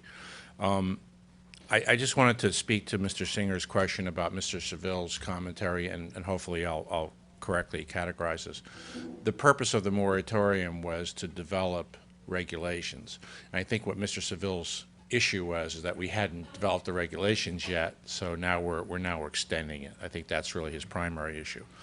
As far as my personal opinion is concerned, I strongly oppose having any of these type operations within the city. I feel they'd be a great detriment and could potentially reduce property values. Although one may think that Homestead is probably a great place to grow marijuana, don't think for a second that if there was an opportunity to start a farm in Boca or Delray or someplace that someone wouldn't take advantage of that. So I'm concerned about the health, safety, and welfare of the citizens of Boca.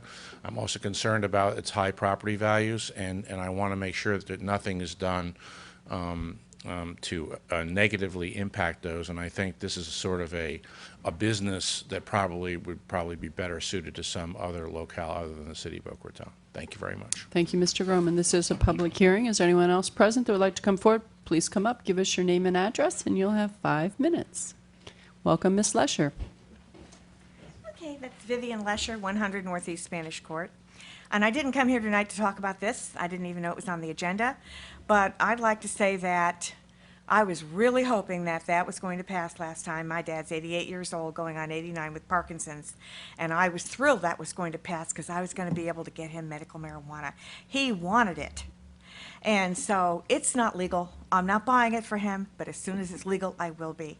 I see no reason, and I agree that it wouldn't be a bad idea to treat it with the same kind of zoning as a pharmacy. It's a drug, and it is a good drug. It is not a harmful drug. And as far as drugs go, marijuana is certainly less harmful than liquor. We know the addiction of liquor. Marijuana is not addicting. You can smoke it for 20 years and stop on a dime. Unless, of course, you've got opium or something like that in it. But marijuana is not an addicting drug, and it's a very good drug, and it's been good for a lot of people for a lot of reasons. So I think that there should be a dispensary somewhere. I don't want to have to drive far away to get it when it is legal for my dad. Maybe I'll go to Deerfield Beach to get it if we don't have one, but I can't see that it's going to hurt property values whatsoever. I wouldn't mind if you put the pharmacy right behind my neighborhood in Bet Mezian's place where you used to have the ladies of the massage parlor. that place. Anyway, that's it. Thank you. Thank you, Ms. Lesher. We appreciate your comments. This is a public hearing on Ordinance 5323. Is there anyone else who would like to come forward and address the council on this item? Please come forward, give us your name and address. You'll have 5 minutes.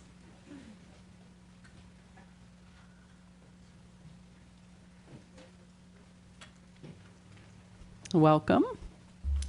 My name is Lori Spear. I live at 7580, I'm sorry, 1175 Southwest 5th Court.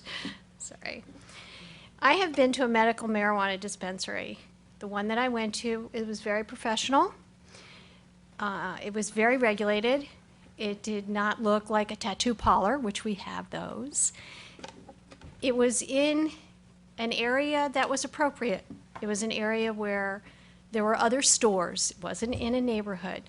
So the reason I'm up here talking to you about it is if you haven't been to a professional dispensary, then you don't really understand or know how it can be. I I wouldn't find that it would be, I would not be opposed to it. I think it's important for people who need that to have it close by. It's going to be in a commercial area, not in a residence, and it's very regulated. I had to show my license to get in, and I had to be buzzed in. So I'm not opposed to something like that. I just thought I would share that. Thank you very much, Ms. Fizz. We appreciate your comments. This is a public hearing on ordinance 5323. Is there anyone else present that would like to come forward and address the council on this item? Seeing no one come forward, I will close the public hearing, and there will be no vote taken at this time. The second public hearing is scheduled for November 10th, 2015.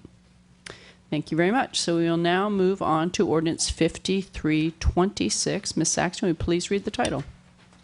Ordinance 5326, an ordinance of the City of Boca Raton considering the vacation and abandonment of public utility easements dedicated on the plat of Ravella Townhomes located at 4202 North Military Trail, as more specifically described herein, and confirming the expiration of ordinance number 5111 as the conditions of the abandonment of public utility easements and a portion of deeded water easements contained therein were not timely satisfied, providing for severability, providing for repeal, or providing an effective date. Thank you very much, Mr. Arnell. Thank you, Chairman, members of council. Ms. Boder, your property specialist appraiser, will make the presentation this evening regarding ordinance 5326. It's your agenda item number 12B. Thank you, Mr. Arnell. Good evening, Mayor Haney, members of the council. In 1983, 3 separate water easements were deeded to the city adjacent to Military Trail on the property that would eventually be platted as Ravella Townhomes. That plat, recorded in 2006, included the prior deeded easements as well as new public utility easements dedicated therein. This slide shows the platted easements highlighted in yellow, which includes easements that were granted over the roadways. The townhouses were never constructed, and the owner sought and was approved for a commercial use on the site. As both the platted and deeded easements were in conflict with the new commercial site plan, the applicant petitioned for abandonment of the easements. On October 14, 2009, the City Council approved ordinance number 5111 that abandoned both the public utility easements and the deeded water easements located on the plat of Ravella Townhomes, subject to conditions of approval, including the approval of the final plat for Military Spanish River planned commercial development. The final plat was never approved, and the commercial development was not constructed. In 2012, the applicant decided to once again pursue the development of townhomes with an alternate plan known as Spanish River Townhomes. Included with the various resolutions and ordinances that collectively approved the project in 2014 was City Council Resolution Number 70-2014, which approved the Spanish River Townhomes tentative plat. Section 1.2 of the resolution required that easements in conflict with the tentative plat be abandoned. The Ravella platted public utility easements are in conflict with the plat and thus require abandonment. It should be noted that the deeded water easements adjacent to Military Trail, which were included in ordinance number 5111, no longer require abandonment. In lieu of abandonment, the deeded easements were recently subordinated to Palm Beach County per resolution number 104-2015, approved by City Council September 9, 2015, to facilitate the construction of a turn lane into the project from Military Trail. Pursuant to the petition for abandonment, all franchise utility companies and the directors of municipal and utility services were contacted. All of the public and private reviewing agencies support the abandonment of the easements. Replacement easements are dedicated, on the Spanish River Townhomes final plat, which was approved earlier this evening. Therefore, staff recommends that City Council approve Ordinance 5326, which repeals Ordinance number 5111 and abandons the former Ravella platted easements. I would be happy to answer any questions that you have. Thank you, Ms. Boder. Members, any questions of Ms. Boder on this item? Mr. Millay. I don't know that it's exactly a question, just that these are easements that we've been trying to abandon, and we weren't successful in abandoning them before because no one built what they were going to build. Now Yes. we're hoping that somebody builds what they're going to build, in which case the abandonment will be successful. Yes. Thank you. Well, that's very clear. Yeah, this property was first a commercial proposal, then a residential, then a commercial, now back to residential. So Hopefully, something will come out of the ground. And I'm so pleased to see that they've removed all those pipes that were sticking up on that property for the last 10 years. Any further questions of Ms. Boder? Seeing none, I'll open the public hearing on this item. Is there anyone present that would like to come forward and address the City Council on Ordinance 5326? Seeing no one come forward, I will close the public hearing. Members, what's your pleasure? Madam Mayor, I'm going to move ordinance 5326. Is there a second? Second. So we have a motion by Mr. Weinroth and a second by Mr. Millet to approve Ordinance 5326. Is there any further discussion? Seeing none, Ms. Saxton, please call the roll. Millet? Yes. Weinroth? Yes. Singer? Yes. Haney? Yes. Rogers? Yes. The motion passes 5-0. Thank you very much. We'll now move to item 13, regular public hearings and settlements, and we have no items for consideration. So we'll move directly to introduction of ordinances. Ms. Saxton, will you please read the title of Ordinance 5327, and it's a long one. Yes, it is. Ordinance 5327, an ordinance of the City of Boca Raton relating to planned mobility development, amending Chapter 28 Code of Ordinances zoning, Article 13 miscellaneous districts, Division 7, entitled PM 0.25 Planned Mobility 0.25, and establishing a new district entitled PM 0.40 Planned Mobility 0.40 in its place, amending Section 28-1251 through 28-1251.11 to replace the PM 0.25 district and symbol with the PM 0.40 district and symbol, amending Section 28-1251.4 and Section 28-1251.11B to replace floor area ratio of 0.25 references with floor area ratio of 0.40 references and 25% references with 40% references, amending Section 28-1251.2A regarding qualification requirements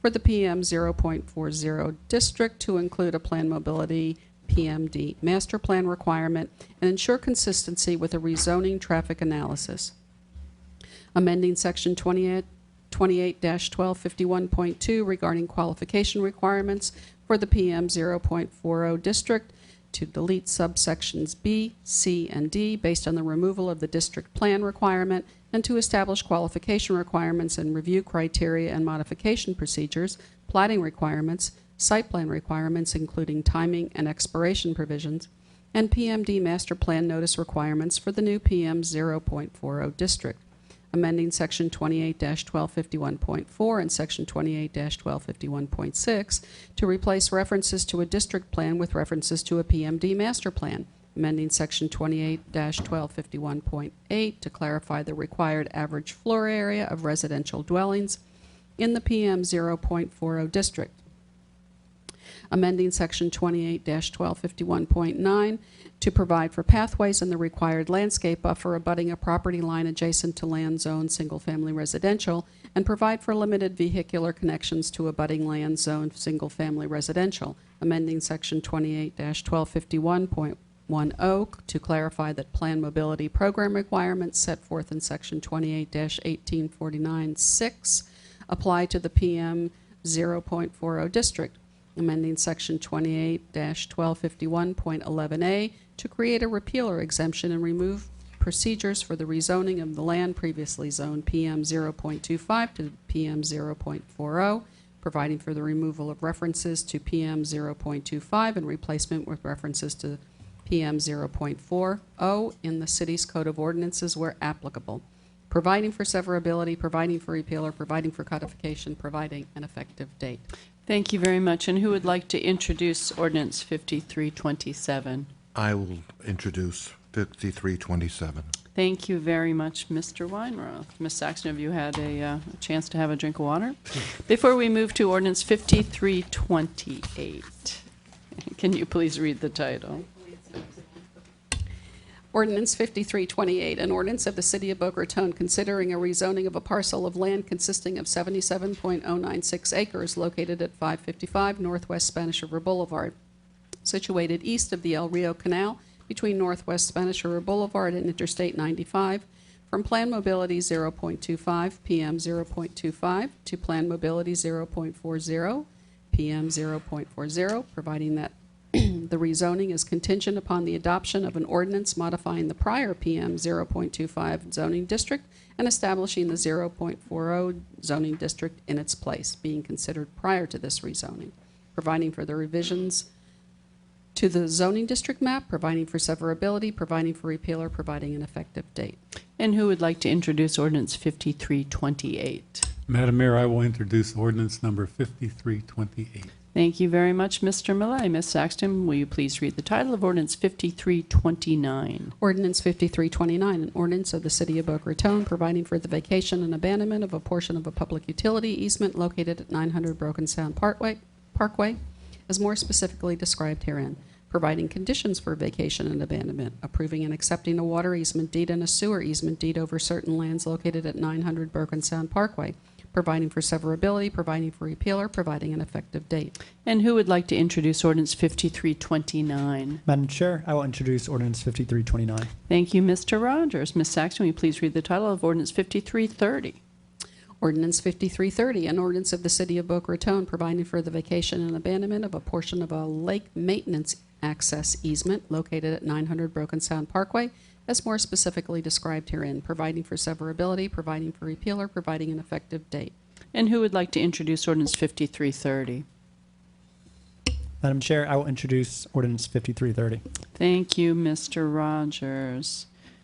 So we will now move on to public requests. I have several cards. I'm going to call you forward in the order in which they were turned in. I'd like to invite Jim Wood to come forward, please. Give us your name and address, and you'll have 5 minutes. Welcome. Thank you. Name's Jim Wood, 390 Northeast 3rd Street. And I'm always reminded to state my qualifications here. I'm a veteran. I've spent 4 years on active duty with the United States Air Force. I got undergraduate degrees in mathematics and management. I have an MBA, and I have a Master of Science in Computer Engineering. I'm going to be talking about the wildflower surveys that have been made, and also a suggested use of the wildflower site. Let's see. So this is referencing a slide that was presented at the October 18th workshop in 2011, which basically gave direction for pursuing a restaurant or active destination. Now this slide, basically, I want to point out that there's very little public sentiment for selling the property.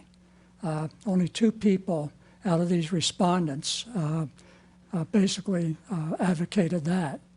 But what I'm going to do now on my next slide is take the designations here, the 11 passive recreation, 45, and then I'm going to combine the other 2 into other for comparison purposes. I'll be coming back to that slide. So here's the information up here. You can see those numbers. And at the same city workshop, there were comments that came in from the public, which basically significantly favored a park over a restaurant. So there's kind of like a yellow flag went up between those 2 points. So then we did a social media survey, and we had over 200 respondents, and there was a significant favoring of a park over a restaurant. So at any rate, at that point, we had some conflicts. So we did a public records request of the raw information that was provided by the citizens to the city electronic survey. And we went through and we scored all I think there was 151 respondents. About half of them really weren't responsive to the question, so we eliminated those. But you can see a pretty significant difference between our scoring and the scoring by the staff. So then we got an independent expert to take a look at it, go through and say, what is the real intent of the citizens? And basically, these 2 were pretty consistent but nevertheless differed significantly from the city. So then what we did another public records request.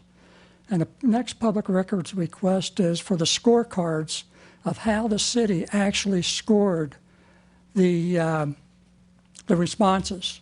And that basically was quite illuminating. And what we concluded, there's really two problems here. One is the difference in the responses, and the other one is the number of responses that were counted. And so, at any rate, what we're concluded is a couple things. One is that the actual categories were rather inappropriate. By specifying passive recreation, you create a very small filter for responses. And restaurant/active destination basically is a kind of a catch-all. But you don't know within there which responses were for a restaurant and which were for an active destination. It's unclear unless you actually go into the data. So it would probably be more appropriate to take the active destination and move it up into this category here, say passive recreation slash active destination. Because think about a restaurant like Houston's that occupies the entire site. And here comes a citizen saying, I want to park with a water feature. Well, you can't put a water feature in the middle of Houston's parking lot, but you could do something with this. So that was one problem that we saw. Mr. Wood, can you wrap up your comments? Your time's up. Oh my God, I'm sorry. That's okay. Okay, yeah. So at any rate, this is an example of the scoring for a restaurant and active destination. And you can clearly see the intent is for a park. This is a response that was not scored by the city. And there was about 20 of them that were not scored by the city, and yet they significantly favored a park.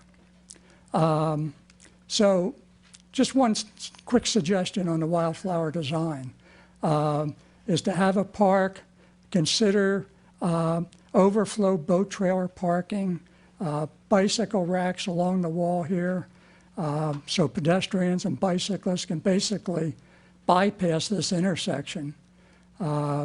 No vehicles allowed, but you have to account for maintenance vehicles and emergency vehicles.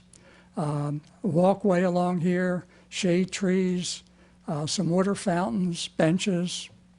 So at any rate, I feel as if the city did the right thing with respect to going out and surveying the citizens. But the scoring, I think, misrepresented the citizens' intent. Thank you, Mr. Wood. Yeah, We appreciate okay. your Thank you. analysis. Janice Boer. Welcome. Please give us your name and address, and you'll have 5 minutes. Thank you. I'm Janice Boer, 11 Plaza Real South, Suite 409. I'm a member of the Green Sanctuary Committee of the Unitarian Universalist Fellowship of Boca Raton, and I'm a co-founder of the Climate Action Coalition of South Florida. This coalition is a nonpartisan group of organizations and citizens that are just individuals working together in support of the Southeast Florida Regional Climate Action Plan. I'd like to thank Mayor Haney very much for introducing the Mayor's Climate Action Pledge at the last meeting. And that was at the request of the League of Women Voters, which is an active organization in our coalition.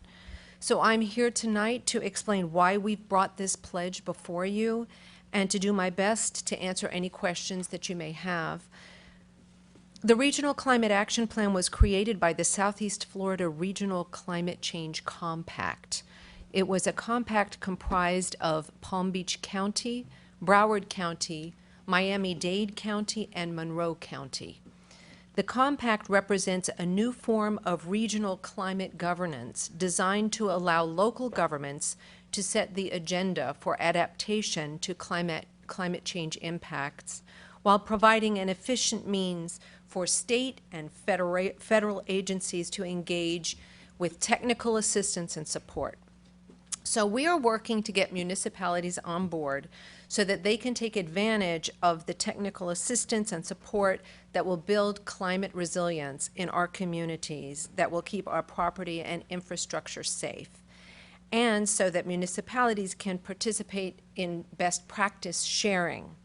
Because municipalities throughout Palm Beach County are already responding to climate change impacts, which includes saltwater intrusion that forces municipalities to move their wells inland or to install reverse osmosis facilities like we have here, coastal beach erosion and flooding like we're seeing now during the highest tides of the year, and inland flooding that is exacerbated by the inability of our aging canals to keep up with the rising sea levels. So on May 21st, 2015, Governor Rick Scott signed Senate Bill 1094 into law, which now requires municipalities to include sea level rise in the coastal management element of their comprehensive plans, to eliminate inappropriate and unsafe development in the coastal areas when opportunities arise, which is very often with redevelopment efforts after some kind of a disaster. So we at the Climate Action Coalition of South Florida would like for you to consider signing the mayor's Climate Action Pledge and to participate in regional workshops, sharing best practices that you may have implemented here in Boca Raton and hearing from counterparts in other municipalities who may have experienced those climate impacts before we have here. So the Regional Climate Action Plan itself provides a basket of 110 key recommendations in the areas of sustainable communities and transportation planning, water supply management and infrastructure, natural systems, agriculture, energy and fuel, risk reduction and emergency management, outreach, and public policy. And municipalities are encouraged to identify for themselves the vulnerabilities in their own communities, and they can then consult those key recommendations that were compiled by experts in those areas as to what can be done to address them. None of the recommendations in the plan are mandatory. The compact has developed some model language for comprehensive plan elements, an implementation guide, and there are many other resources available throughout the through that Southeast Florida Regional Climate Change Compact, including annual meetings with eminent speakers from academia, from other municipalities that have experienced problems, and so forth. So I'm here tonight because we at the Climate Action Coalition would hope that you would sign this pledge and that you would be engaged in the process that protects our infrastructure and property, and that by signing this pledge, you'd be demonstrating leadership on an issue of the utmost regional importance. So, I mean, if you have questions and I can answer them, I will. If you'd like to find something out, I will do my darndest to find somebody who can answer your questions. Okay. Thank you, Ms. Boer. We appreciate your presentation. And yes, our staff is analyzing the compact and what the implications and what our obligations are, and will report back to us soon. So thank you so much. Thank you. Vivian Lesher. Welcome back to the podium. Okay, thank you. Vivian Lesher, 100 Northeast Spanish Court. I came here to talk about the Wildflower Park, and there is one thing I'd like to mention first, and that is regarding the coastal flooding that we've seen in Delray Beach and Fort Lauderdale. I think that I'm sure that we're already on board, but that what she's saying is we really need to get on board with the sea level rise. I heard that it was flooding in Port Lamar last time. And one other thing I'd like to bring up before I get to the Wildflower Park issue is there's a little pocket park just to the north of the Batmazian home on Lake Drive. And he took over taking care of that park quite a few years ago now. putting in new hedges, zoysia grass. It's very nice. My daughter and her friend Quinn Purificato used to go down there all the time when they were kids, and he would catch hermit crabs. And I used to like to go there with him and watch the fish. I'd hate to see that park disappear. Those hedges are getting higher and higher, and the entrance into the park is getting narrower and narrower to the point where he's attempting to take it over as his private land. I think somebody needs to, right now, before he closes those hedges off, tell him to open up the opening to that little park so that we can keep it public. Lower the hedges because he's ruined the view of the little lake and intercoastal there for everybody else in the neighborhood. Now, I came to talk about Wildflower Park. Jim Wood was up here and he showed how things were mistabulated. Now, how somebody could mistabulate when the comments definitely say, I want a park, is beyond me. We all speak English. And it appears that somebody purposely did that back in 2011 to use it as an excuse to say that the public wanted a restaurant there. It doesn't matter what I want or what you want or what any of these people want. What matters is what's best for the city and what's best for the entire public. I used to take my daughter to Veterans Park in Delray Beach when she was little. It was free and it was on the Intercoastal and she loved it. I am sure there are plenty of people that are not politically active in this city that would love to drive into town, walk along and peruse the stores, because we used to shop in the stores while we were there. It brings business downtown. We're not talking about a pocket park for use with people that live nearby. I lived west of 95 in Delray Beach when I would drive consistently to Veterans Park to take my daughter there. This will bring people from all over the city because we have no other park in the city on the Intercoastal that is open to the public. We need a park, and we need an urban park with all the extra residential that's going up downtown, the big condos, the Archstone or whatever they're calling it now, all that residential. Where are those people going to go? Hang out in Meisner Park? I don't think that they want to go to Meisner Park all the time. I think they like to go to other places. Nobody wants to go to the beach and get sandy and dirty. That's not really an option, to go with your baby carriage to the beach. People want a park with grass. And so I would like to say two things. We do need a park there for the good of the residents of the entire city, and we also need the city council to make a resolution. If I went into a business and somebody that worked in that business misled me, gave me wrong information, and I purchased something or did something based on that information and then found out that I had been defrauded, and I went back to the business manager and said, your employee sold me this and told me this and it wasn't true. And the business manager told me that he loved his employees and that they had done nothing wrong. Then it would look as though the business manager was complicit in the fraud of his employee. I think that the city council needs to make a resolution that they try to find out why this survey in 2011 was done not just incorrectly, but it appears to have been done to throw out the things that were not for a restaurant and change things that were for a park to being for a restaurant. I think that we need to have open government, and somebody needs to do that. It needs to be an independent person, not a city employee, not a city council person, not somebody that's working for the city, but an independent person. And I think at that point that the trust of city government will be improved greatly, and that's what we need. And we also need a park, not a restaurant, not another restaurant.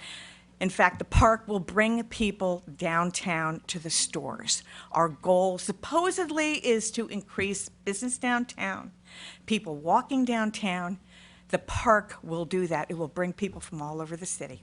Thank you. Thank you, Ms. Lesher. Nancy Hendry.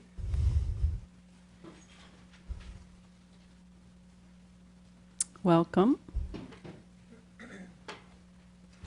Madam Mayor and Councilman, I support everything Vivian said. And last night I identified... Oh, can we have your address, please, Oh, Ms. I'm Hendry? sorry. 151 Northeast Spanish Trail. Thank It's you. almost as if I was here yesterday. And I was. I support what Vivian says 100%. Last night during the workshop, I identified... I didn't have my notes handy, but I identified from memory the 5 examples of misrepresentation of facts, and incomplete information. So I'm not going to go over those again because that's already on public record. But what I would like to suggest relative to the city survey, which everyone believes it was bogus, to put it mildly. So what I would like to suggest is we look at that survey again. We don't need another one. We look at that survey again, and if Vivian's suggestion is an independent, then we get someone from FAU, which, by the way, someone from FAU already reviewed that study. Professor Timothy Lentz from FAU looked at the 2 requests from public records and went through it, and his result came closest to Jim Wood's results than it came to the city staff in favor of a restaurant. Okay, if you're insisting that city staff participate, then my next suggestion would be that someone from city staff, 1 or 2 people, meet maybe with the Homeowners Federation individuals, and the 2 groups between the city and the community look at that information and determine really what do the citizens want for this downtown area. I have to say, we have a lot of parks, that's true. And when I stopped over at Red Reef today to find out, hey, are the parks used? You know what, they are. But what I found out is they're used when the kids are not in school. Gumbo Limbo uses that Red Reef Park. They bring the buses in for the turtle nighttime exploration on the beach kind of a thing. And the gentleman told me, and he's been there like 15 plus years, he said in the summertime they bring school buses in from different outside communities to use that park. And what he said to me, which is really true, is you cannot have a park only for the summertime. You have a park year-round.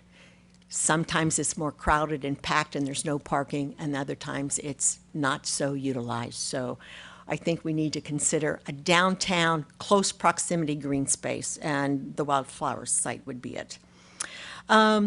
If you insist against what I call public's opinion for a park, and you go with a restaurant, then I strongly recommend that you do a traffic study that is site-specific, which was not done in presenting information to P&Z. The intersection at 5th Avenue, Northeast 5th Avenue, and East Palmetto Park Road is very, very problematic as it is right now. And we do not have 770 constructed yet. We don't have the completion of all this downtown construction yet. This intersection must be looked at, and it was not. The other thing is you have to consider the bridge. You know, as an informal piece of information that I got, somewhere around May of this year, there were 1,000 more cars coming over the bridge than there was in 2013, because we can't count in 2014 because we already know when that study was done, the bridge was closed for repairs. So site-specific if you're going to go that route. And if there's a way, and I don't know how you would do it, consider the additional tenants and owners that are going to be in that downtown area once all this construction is completed, because they will impact East Palmetto, either going to the restaurant or maybe the park, and or going over the bridge to use those parks and beaches. My last couple comments is I want to thank Mr. Jeremy Rogers last night for making the comment that he supports immediately doing whatever we can on that wildflower site to make it accessible to the public. I obviously suggested that, and I'm glad that he heard it and recommended that we do something. That's been vacant for 6 years. I mean, that's way too long. Let's just make it simple, but make it usable. My other comment is to Mr. Millay. You made a comment regarding salaries and tying it into representatives. I don't know if that's the right thing to do or not. It sounds like a really simple formula, but whatever we need to do to get the salaries commensurate with the time you guys and gals spend is appropriate. And right now, you're not getting paid nearly the time you're putting in. Thank you, Ms. Hendry. Your time's up. We appreciate your comments. James Hendry?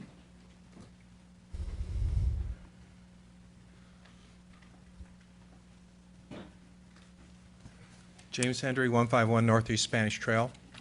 As a former executive in an international corporation, and I have a degree in economic geography, and a former military officer. I moved to Boca Raton 32 years ago, and I don't remember what the population was then, and I bet it's a heck of a lot larger now. I'd fair to say it's probably twice as big. So what do we think the population of Boca Raton is going to be in 40 years? 30 plus years ago, the city thought ahead and bought our parks. They bought those parks for the future, not for themselves, but for us and for not having children. They bought them for your children and grandchildren.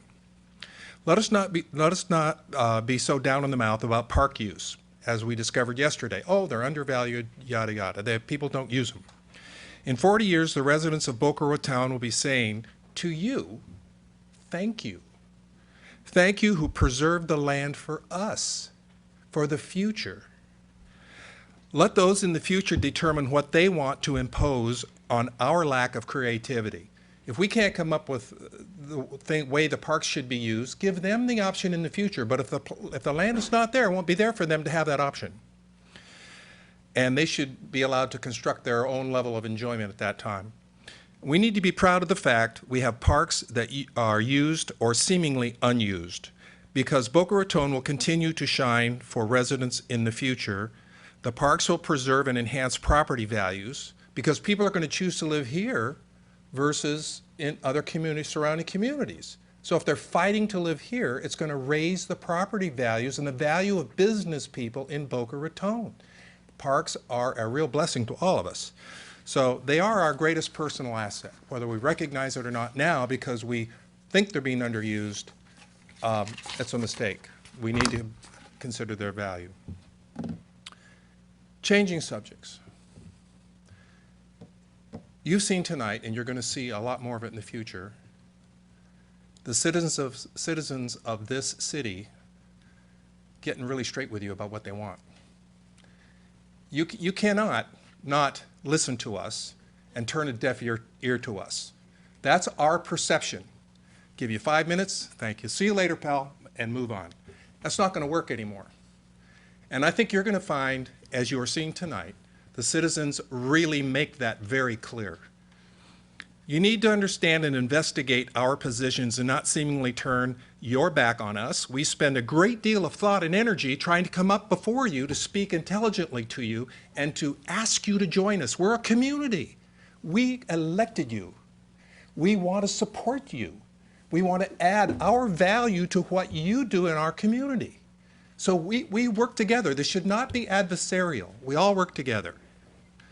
How can you not listen to us and to what we present when we find that we think that the numbers were fudged by executives within the city so that they could get what they wanted out of it? That's our impression. Whether we're right or wrong is a different story, but the impression left with the public is you guys aren't doing it right. You're trying to get your own point across, your own business opportunities across the center for the city. And that hurts every one of you up there. It makes you look bad. You need to work with us. What makes you so close-minded and unwilling to hear and investigate our complaints is really beyond me. Councilman Singer does the best job of any of you in trying to figure it out. And that's because he's got a different education, he's got a different business set that allows him to be very conversant. And all of you have the capability of communicating with us and getting down and doing the kind of work that's really necessary to do the responsible job. And that's why Nancy and myself yesterday came up with we didn't come up with it, other people have said it too. Mr. Groman even said it. You need to get paid more for what you do because your time is extremely valuable. But don't think that you can't rely on the community to do it. The way things work now is people come to the city on a regular basis to do business with the city and they sign in. And then they present all their ideas to you folks. And then people go away and they come back, and these folks represent business ideas in the city that are going to benefit themselves. In fact, some of the members of the committees in town, some of the boards, you know, they are in a way representing their clients, et cetera, even though they're on the boards within the city. This is, you know, not the best situation in my opinion. So all we're saying is you need to be open with us. You need to trust that we trust you. and work with us, and I promise you, we will all work with you to make Boca Raton a better place for everybody now and in the future. Thank you, Mr. Hendry. We appreciate your comments. Kevin Meany?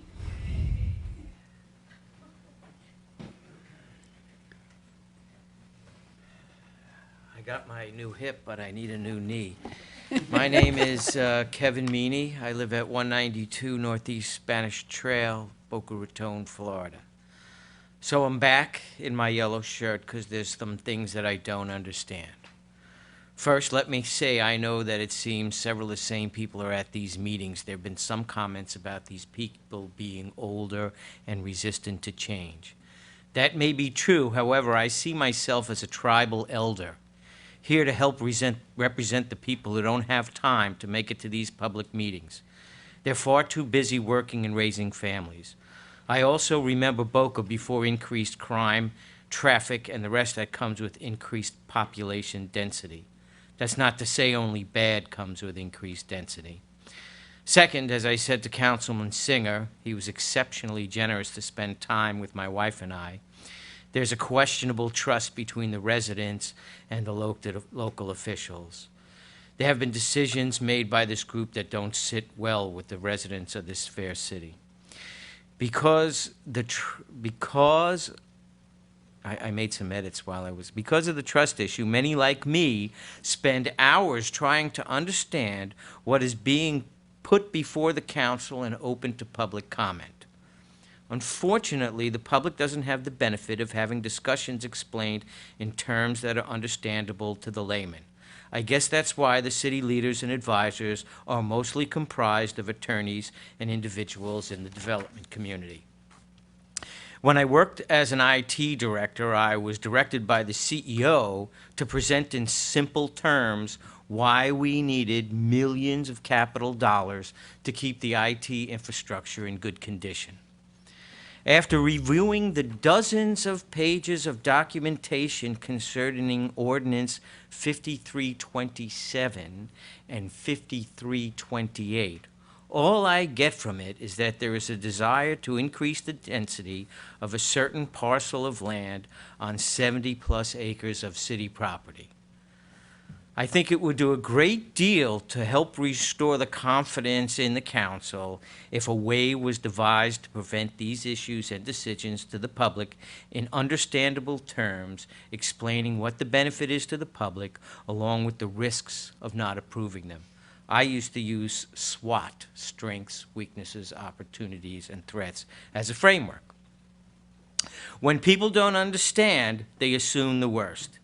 Projects get characterized as more Kool-Aid, aimed at lining the pockets of individuals who may not have to live with the results. Thank you. Thank you, Mr. Meany. Appreciate your comments. Andrea O'Rourke?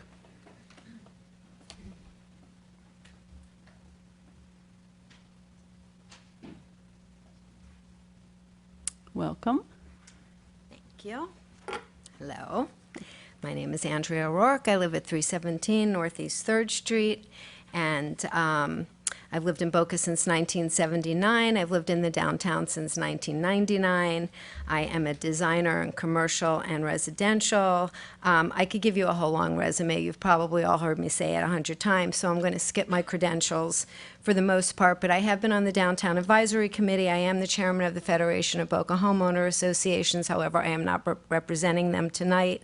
I am the president of the Golden Triangle Association. I do represent some people, not everybody, but I do represent some people when I speak tonight, and I'm mostly here representing myself. I will speed read, as I usually do, because I have to get a lot in 5 minutes. So here I go. I couldn't be at the workshop yesterday, and I did agree with the comprehensive waterfront plan. I think that's an important plan, and I agree with that. Our waterfront is not just X amount of miles across the coast, but it's pockets of beautiful land, along the ocean and the intercoastal waterway on the east side and the west side of the intercoastal to be enjoyed by all of us and our visitors. I'd like another time to talk about Lake Wyman and Rutherford because I think they're very important, but tonight I do want to focus on the Wildflower property. We spent about $1 million, to my understanding, to urban designers to help us plan our downtown. And yet this important piece of waterfront property that's owned by the people, that's adjacent to the downtown, and a crucial component to the downtown, was ignored. I would not consider that a holistic approach to urban design. It seems that the costly plan that UDA did was just about building, and it wasn't a real focus on living. So that being said, we do have to move forward and consider what is going to be best for this piece of property. It's the people's property, and the people need to be involved. And I know that, I personally believe that the future planning of this space can be healing for the community, and I think it can be community building. And I know right now there are people that believe that this has to be a revenue-generating brick and mortar restaurant, and period. That's what it has to be. But I don't think it has to be just that. I think that we can be creative. I think we can be open-minded. I think we can be compromising. And maybe, just maybe, it can be something more. Maybe it can morph into something even better. Some interesting, thought-provoking ideas have been put forth by residents in the community as jumping-off points. They weren't, end-all ideas, but there were some good jumping-off points that were creative to make it a destination that would make us a standout city, something that would stand above, something that would have potential to create a real sense of place.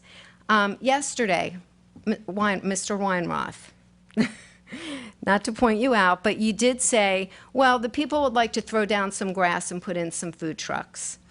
Personally, I think that's kind of dismissive. That statement diminishes. It really diminishes what the people feel the future vision and the potential of this property is. I think it can be much, much more than that. And I think the people think it could be much more than that. We also have to keep in mind, I'm going to talk as fast as I can, we have to keep in mind the original planning for Palmetto Park Road. As described in the master plan, I'm going to quote really quickly. From the master plan, it says, this area has the potential to become the Champs-Élysées of Boca Raton, with well-landscaped, garden-like pedestrian walks, which terminates with public access to the Intracoastal Waterway. End of quote. Now, with Archstone or Palmetto Promenade, we've lost quite a bit of walkability on Palmetto Park Road, with very little ground-level retail and the opportunity for outdoor cafes on about 900 feet of that corridor now. So we really have to be careful to maintain our vision.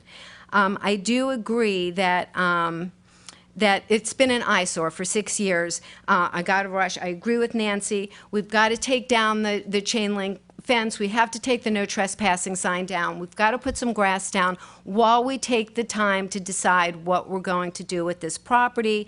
We've got to let the people use the property. This weekend, if I'm not mistaken, 20,000 people walked by this property with the Walk for Breast Cancer. Is this what we want people to see at Boca Raton and the Intercoastal, this eyesore that's been sitting there for over 6 years? It's time to get this cleaned up while we decide what we're going to do with the future. I'm going to finish this as quickly as I can. There is an architect, an international architect and urban planner by the name of David Sim, S-I-M. Google him, look him up. Watch his YouTube. He talks about inspiring people. He talks about planning and design as a love story. He talks about incorporating art and culture into the environment. He talks about cities with soul and how to use space. And he talks about creating lovable cities. And I'm going to end with this quote by David Sims. Cities are full of overlapping memories, overlapping stories. The city is not just brick and mortar, it's about love of people and their space. It's not possible for a master plan to answer all questions, but we can create a robust framework that allows life to take place.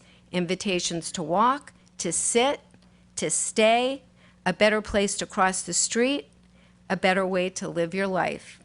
And with that, I will say thank you for letting me take the time and let me go over for so long. I appreciate that.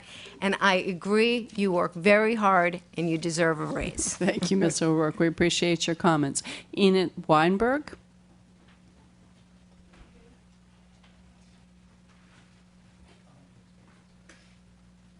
Welcome.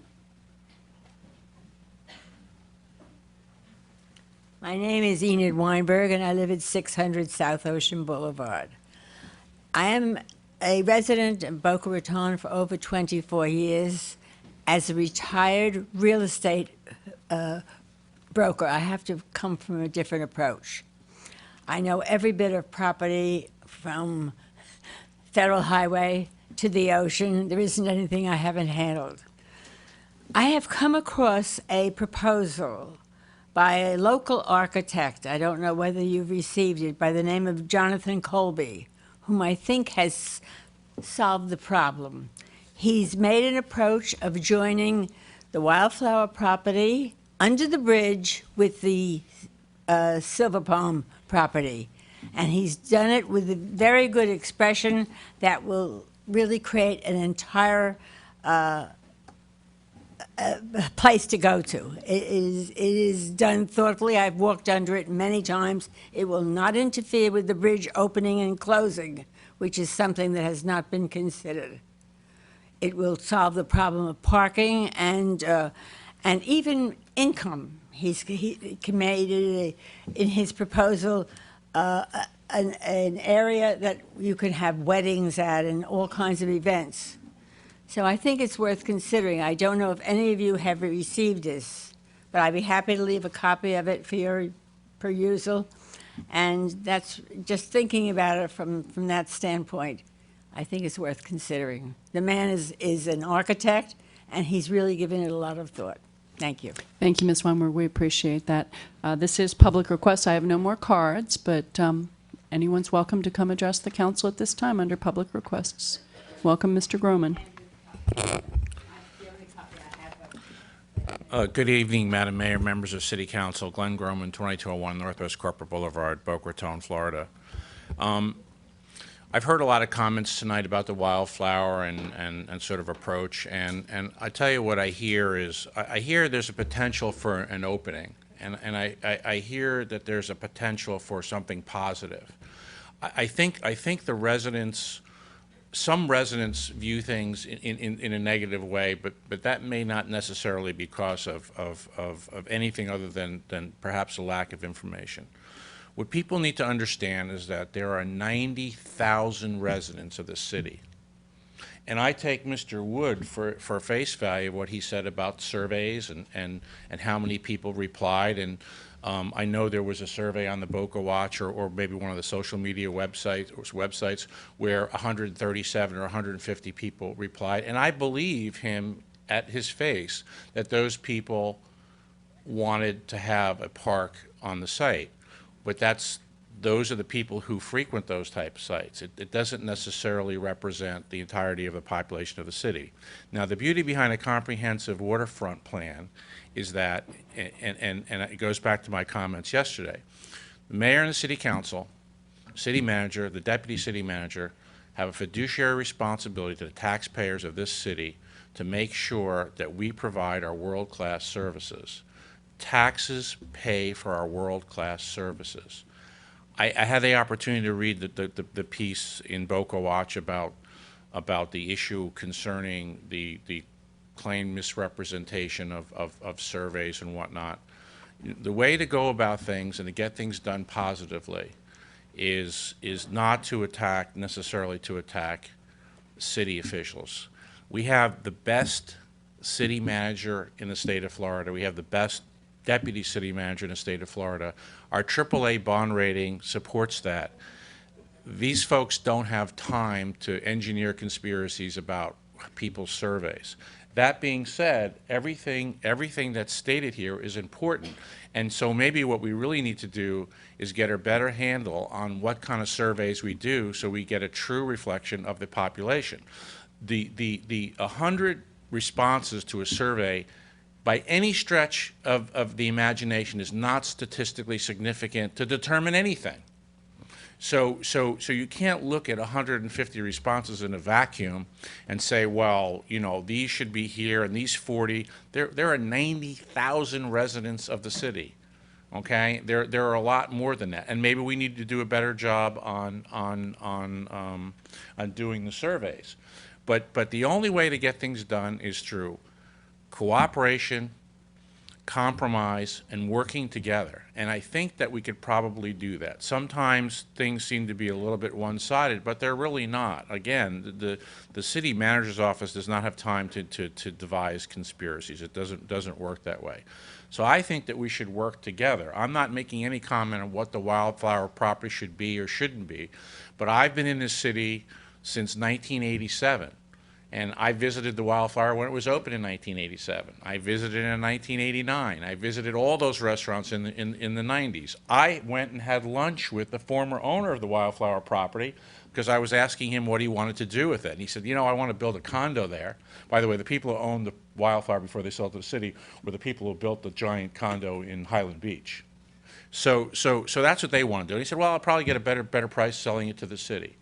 I was at every charrette. I was at every meeting. I was at the 2011 meeting. I spoke to Hillstone. I spoke to Bricktops. I spoke to Mr. Comparato. So I have a background in this. I understand that there were a lot of proposals that were made, but you can't point to 100 or 150 people and say this is the way it is. And by the way, you know, the public respects what you do, and the public generally is extremely pleased and happy with what the mayor and the city council is doing. And a sign of that is we don't have hordes of people coming in here complaining about this or that. We have 90,000 people. Think how many people come to city council meetings and have some kind of an issue. That's a sign that the city council and the mayor are getting the job done. And to switch subjects for a second and to go back to the second thing, and I'd be happy to work with Mr. Henry on the pay issue, because the bottom line is that I don't know of any city council or mayor in any part of Florida that is so involved with the community and promoting the city in such a way as you do. And you certainly need to be compensated for that. If Scott and I had to bill hourly for attorney's fees for that, it'd be several $100,000s a year. So I support what Mr. Millay says. I think that's a good basis for let's look at compensation and salaries. And I'm wrapping up. I know you're I over. I know. And I won't go over two more. But I think No. that we should work together, and I think that we can come to positive solutions to these problems. Thank you very much. Thank you, Mr. Groman. This is public request. Is there anyone else present that would like to address the city council on any item? Come on down. Please give us your name and address, and you'll have 5 minutes too. Welcome. Good evening. My name is David Walton. I live at 1180 South Ocean Boulevard, 17C. I'm a resident of Boca Raton since 1986. I own 2 homes in Boca Raton, and I too was here when the Wildflower was open and in business. I'm not a politically active person. I'm a vice president of strategic technology for a Fortune 500 financial services company, and don't normally participate in these type of venues, but I've been hearing about this Wildflower thing going on a long time, and as a user of the Silver Palm Park, as a frequent pedestrian on Palmetto Park Road, I run past there, I walk past there. I just don't see a chain restaurant as bringing value to Boca Raton. I'm a big fan of waterfront destinations. I travel a lot for business, and I'm attracted to all types of waterfront recreation and retail and restaurants. I love attending those types of things, but that location, the congestion, just what's already there, the compatibility of what's there with Silver Palm Park, and the pedestrian traffic, I kind of mentally compare it to Atlantic Avenue in Delray as you move from the Marriott region down to the downtown area, and I frequent that area quite a bit, and we just don't seem to have quite that pedestrian movement of our customers and visitors, and part of that is because of lack of this type of a public attraction. And I just returned from a trip from LA and spent a lot of time on their waterfront, from Redondo Beach all the way to Santa Monica, and they have a lot of active recreational destinations along that waterfront where on weekends, citizens from all over the LA area just flock to. They're spending money, they're visiting the retail establishments, and they're recreating, actively recreating. We don't have that around here. You can go eat, you get in your car and you drive away. We need something else in our waterfront area. The Intercoastal Waterway is a real gem of an asset that this area has. I cross it every day because I live on South Ocean Boulevard, and we just don't have enough access to it that's active. We have Red Reef. The backside of Red Reef Park is a couple benches and a picnic table. There's nothing to do there. You know, you can stand there and look at the houses for a few minutes, and then you're out of time. So I really recommend that we consider something more creative, more forward-thinking for this little piece of land. And I can't imagine that with the wonderful job that the last gentleman said that we're doing financially and from a credit rating standpoint, I can't imagine that we're going to be in trouble if we can't raise revenue from this one little piece of property in Boca Raton. So I appreciate you hearing me. Thank you, Mr. Walton. We appreciate your comments. This is public request. Is there anyone else present that would like to address the City Council at this time?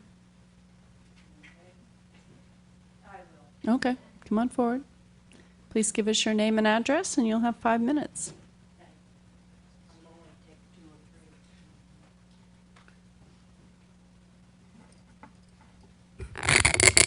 My name is B. Frank. I live at 600 South Ocean Boulevard, Boca Raton, Florida.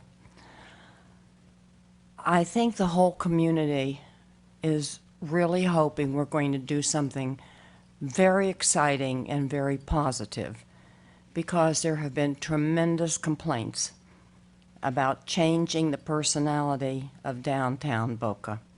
We have an opportunity to do something if we put our heads together. And Mrs. Weinberg alluded to the architect who had the idea of combining Silver Palm Park, coming under the bridge and over to the Wildflower. That's a fantastic idea. And it really excited so many of us, yet she's the only one who really got up and spoke about it, to tell you how strong people feel about that and about our doing something positive for Boca Raton, making it the jewel of the area and not another Fort Lauderdale or Miami, but something exciting and interesting. We've spent millions of dollars trying to bring people downtown. What do you think would bring people downtown more? To come past down to the beach? Then something exciting, fun, interesting, different. That's all I have to say.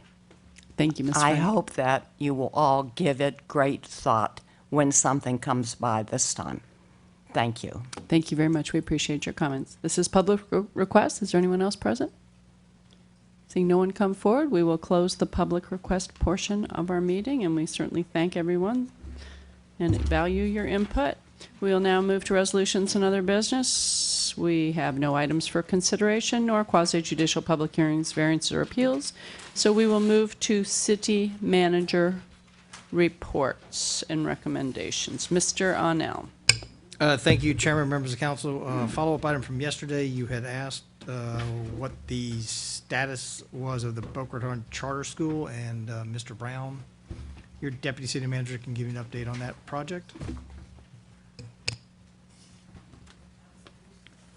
Good evening, Mayor and City Council. George Brown, Deputy City Manager. The request came from the charter school yesterday to expedite their review in order for their development approval to be considered prior to the 1st of January. That would require advertising and scheduling the Planning and Zoning Board hearing on December 3rd and the City Council hearing on December 8th. They initially made that request for that expedited review on October 13th, and at that time there were several issues still unresolved with regard to site circulation and other site matters. That revised submittal, that was their first final complete application, was received on October 9th. After the October 13th meeting, The city staff met with the applicant on the 16th to discuss the site planning issues, specifically internal site traffic circulation, and the applicant resubmitted on October 20th, and that resubmittal was processed on the 21st. It appears that the internal site traffic circulations have probably been resolved, but in order to meet the applicant's requested timeline, other projects are going to have to be reprioritized in the queue in order for the reviews to be completed, and the city departments who provide review will have to adjust their schedules accordingly. In other words, the normal deadlines for review would not apply in any department. You recall yesterday that the charter school justified its renewed request by saying that city planner wasn't available for their compliance review meeting. It is a fact that the staff member was out ill that day, but the review was completed the following day. So it was only one day was lost in that. There was also reference to looking in the city's files for a prior conditional use approval for a film studio.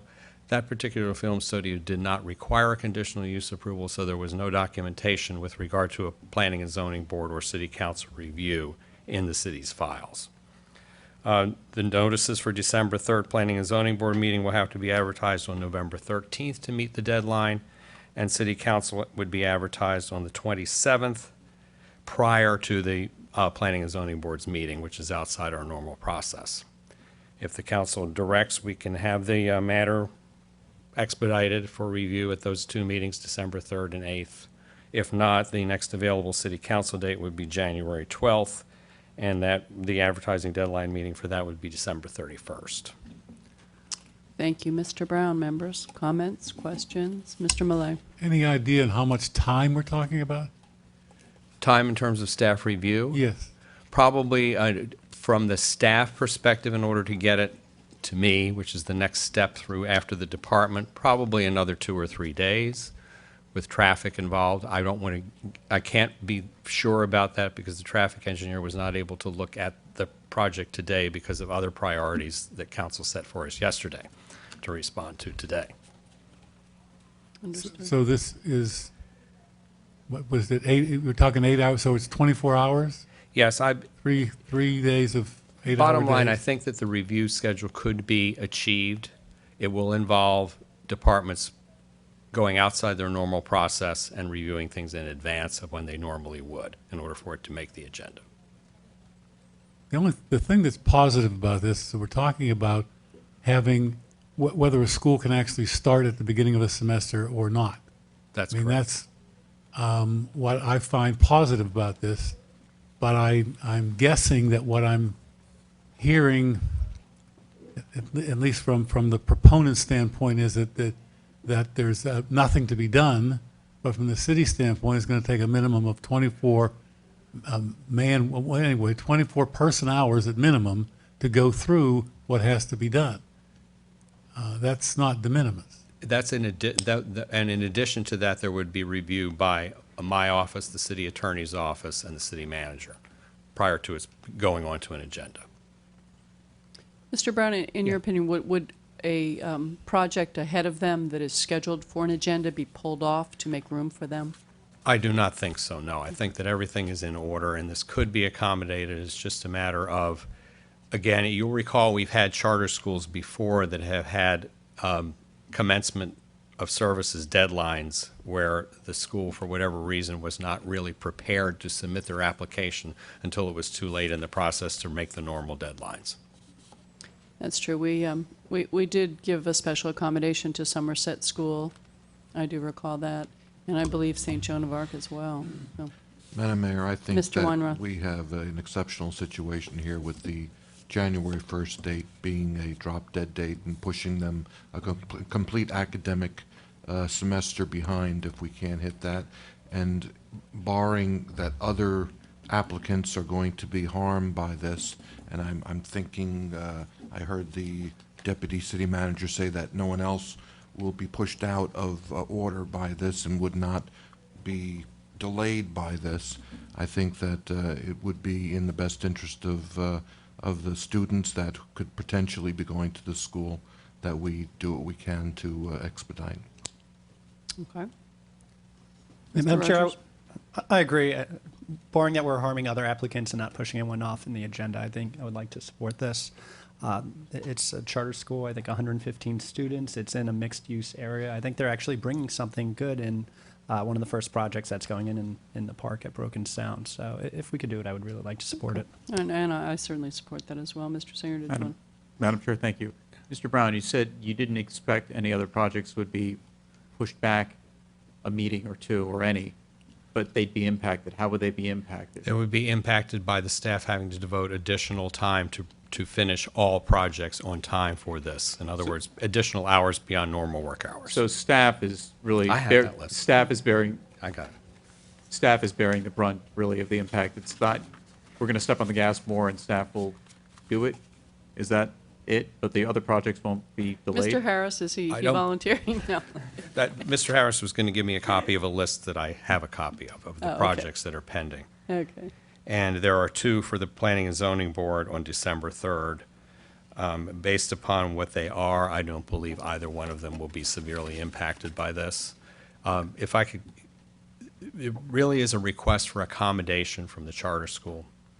Request for you all to direct that our normal processes be changed in order for them to meet the deadline and for staff to have additional work to get it done. It's not a matter where the city had something that we didn't do on time or anything like that. This is really a request for accommodation from the school. Okay. And I think you've heard direction from a majority to. I did have a couple more Yes, questions. Mr. Singer, go ahead, complete. Madam Chair, thank you. Mr. Brown, you said you didn't think other projects would be severely impacted. I just want to know what would be the impacts on those two projects and what are those, please? What are the projects? Yes, please. The Yamato Office Park and the Royal Palm Polo PUD. The Royal Palm Polo PUD is a modification. The Yamato Office Park is a project on Yamato Road. Is that 777? I don't know the address, sir. I'm not sure. Okay. But how will they, but you expect that they would meet the normal, if we do not expedite this charter school project, you expect that everything will be in the same schedule regardless? Yes. Okay. All right, Madam Chair, I'm usually reluctant to grant, to expedite projects. We've said no a number of times. This is one of those rare occasions where I think it's appropriate, particularly in light of the precedents we've given with some other charter schools and the impact on students and the fact that this is in an area that's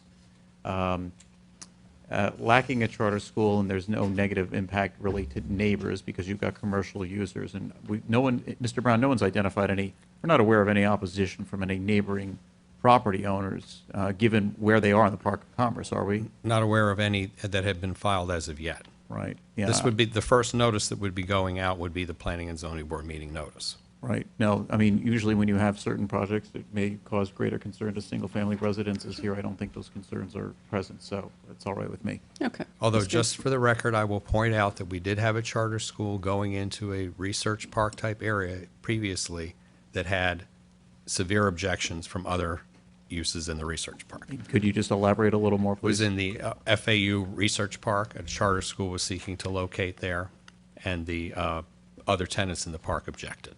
Is that over by the incubator? Yes, it was in that area. The charter school did not move there. I imagine it was more given that the size, wouldn't you say, it seems like, I know where this project is, I know where that project was. You had a lot of smaller tenants there and limited parking. Here, you've got a much bigger parcel, don't we? The project itself complied with the parking requirements. It was a concern about traffic and incompatibility in that case. All right. Well, I think it'll be fleshed out if there's any objection. Thanks, Madam Chair. Absolutely, thank you, and I certainly agree that we've assisted other schools, so I believe that gives you ample direction, Mr. Unnell. Okay. We're under your reports. I have nothing further. Okay.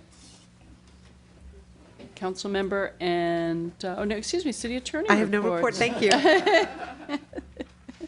All right, under council member reports, Mr. Millay has left us early. Mr. Rogers.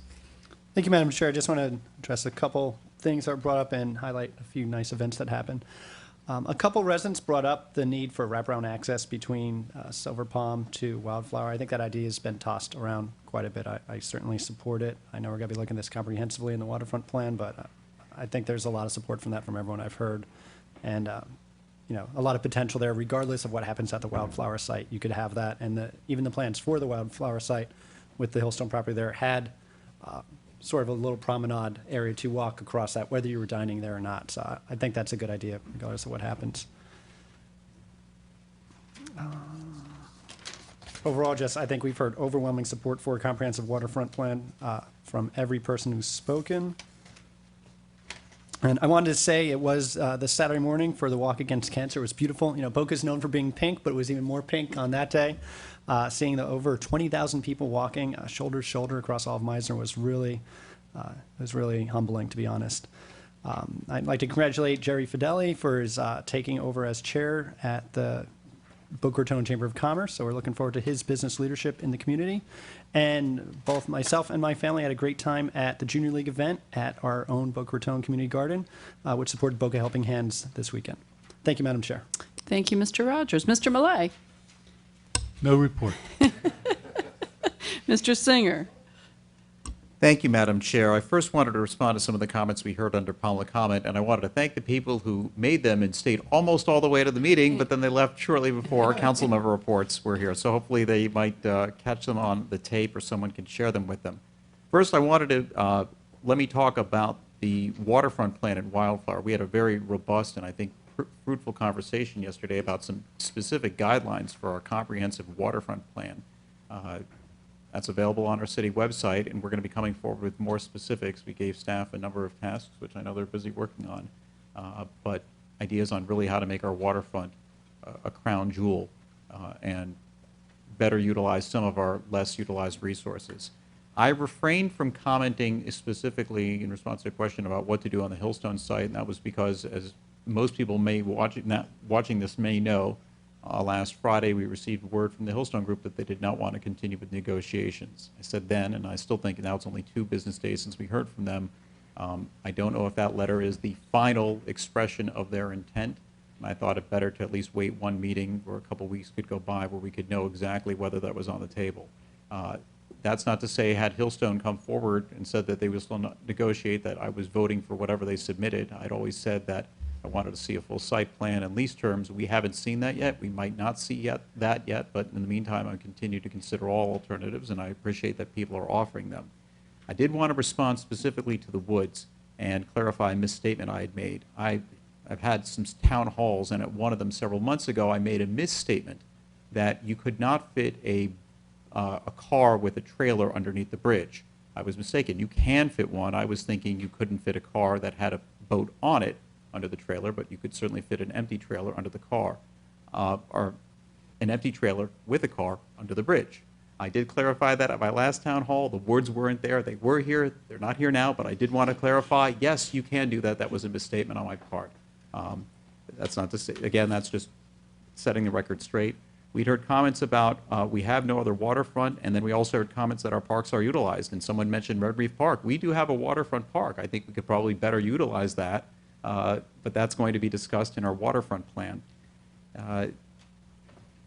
There was another comment that people are talking about city staff. We had a conversation yesterday about what might be, people are making accusations. There was one comment that was made that in terms of traffic tabulations that some people have brought up, and I can't tell you, city staff has been working hard at getting answers to what's a complicated question. And I'll be following up with the individuals who brought that, and I think we all probably will. The only reason I'm not talking about it now is because someone said, let's get clear information, and we just got an email shortly before this, a long email shortly before this meeting that I can't really digest and summarize in fashion now, but tomorrow or Thursday hopefully can. I think we take all citizens' concerns seriously. I think all of us have been very attentive in listening to what the public wants, regardless of any one particular survey and whether it's scientifically accurate or not.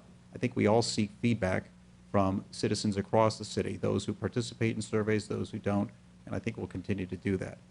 And then let me just highlight a couple events now that I've clarified all the comments that I think out of the good public comment time. Today I had the pleasure of attending the 53rd annual luncheon to celebrate the many volunteers, about 120 who attended today, of the Debbie Rand Memorial Service League. Their volunteership is a great example of what makes our city great. They make the regional hospital the wonderful place it is and a resource for our community. I, along with Councilmember Rogers, had my children, and I believe the Weinroths were also at the Junior League Trick or Treat So Others Can Eat event. A wonderful event. We already covered yesterday, and with Mr. Rogers, the Making Strides Walk, another great community event. And I just wanted to highlight something. While the mayor and deputy mayor were busy representing our interests at the MPO, the duty fell to me a couple weeks ago to give a proclamation on behalf of the city to White Cane Safety Day. That's a national day, that's a national recognition of the independence and achievements of those with vision impairments and who are blind. And it reflects the symbol of independence that the white cane is. And at the intersection at Federal and Second, for about an hour, a number of sightless and less sighted people took turns basically, crossed the street in a demonstration of how difficult it is if you're not sighted to cross the street. We were walking in that square for about an hour. And it's a very moving experience. For those of us who have sight, I don't think we can begin to understand the challenges people face without sight, especially when crossing the street. So here's my public service announcement. It is Florida law, and a great idea beyond that. When you see someone with a guide dog or a white cane approaching an intersection, even if the light's not turned, they don't know that, you have to stop for them. Please do so. Please be extra careful, regardless of whether you have someone sighted or unsighted going around intersections. Let's be safe out there. Thank you, Madam Chair. Thank you, Mr. Singer. Mr. Weinroth. Thank you, Madam Mayor. I think that this council has made it abundantly clear that we listen. We listen to the residents who come in here. We listen to the residents who don't come in here, who call us, send us emails. And I think that, I think we're losing a little bit of the etiquette that used to be present when you contacted your city officials. You had to take out a piece of paper and write a letter with a regular salutation, and you had to have a dialogue with them using a single piece of paper. I think Facebook and social media has changed the dialogue, and not necessarily for the worse. I think it's good because it gives us an immediate response from people who have objections to what we're doing, and it also gives us immediate response to people who are in favor of what we're doing.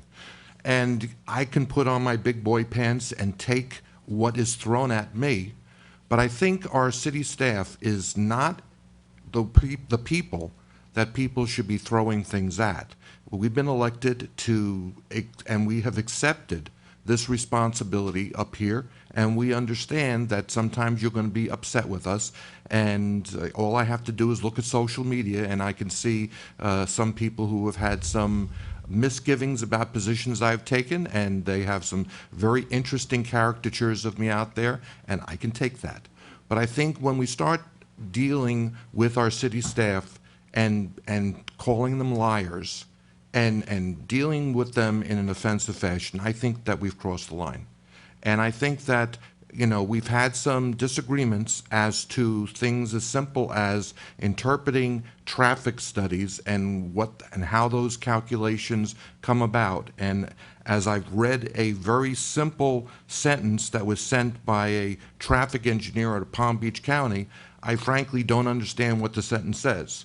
And so I've asked the city manager to help me understand that so we can understand what has been presented to us and make sure we as a body understand how these figures are being generated, what they really mean, and that they are, as they've been presented, peak numbers, the worst case scenario. So when we're making plans on development, we're making decisions based upon the correct data. And that's an issue for another day. But I think that in just dealing with people in this fashion and throwing accusations at people who are doing their job and doing their job the best they can is really not appropriate.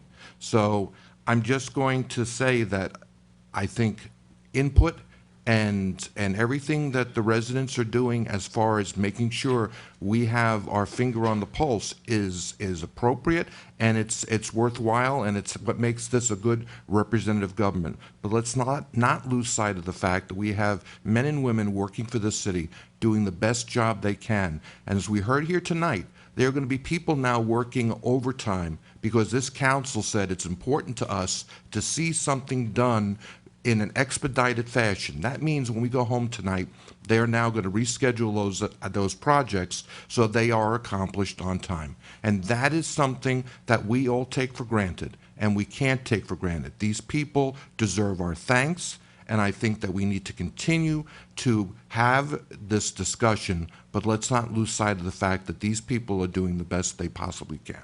So I thank you very much. Thank you, Mr. Weinroth. I appreciate those comments. Just a couple of items. This evening, we introduced ordinances regarding the 80 acres. At the Airport Authority meeting this last week, they requested that the plan be presented to them because they expressed some concerns over the siting of the buildings. And I guess my question is, since we introed it, I want to ensure that the Airport Authority's input is provided to us before our final public hearing, because I'd be curious to hear what their concerns are, being that they're directly adjacent to it. So I assume it's going to work out all right, since we have 2 public hearings on that. So we introed tonight, there'll be 2 more. That's correct, 2 more Okay, hearings. so, and that should coincide with the Airport Authority providing us input prior to our final public. I don't know the schedule. We'll contact them Okay. tomorrow and Yeah, make sure find they out have the inputs, information. because I think they have very important input to give to us. And I just want to reiterate again 2 opportunities for our citizenry to have input. On Monday, November 9th at the Downtown Library at 6:30 p.m. will be a town hall meeting talking about a Lake Worth Drainage District legislative initiative to tax more of our residents. So I would encourage everybody to come out. Legislator and State Rep Bill Hager is going to be present to explain that.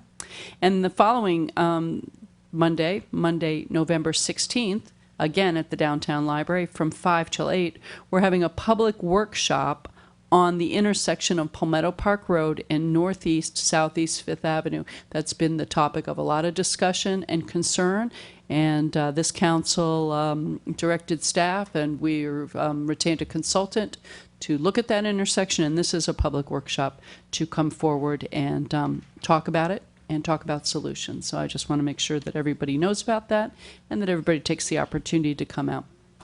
And if there's no further comments or discussion to come before the City Council, we are adjourned at 8:56.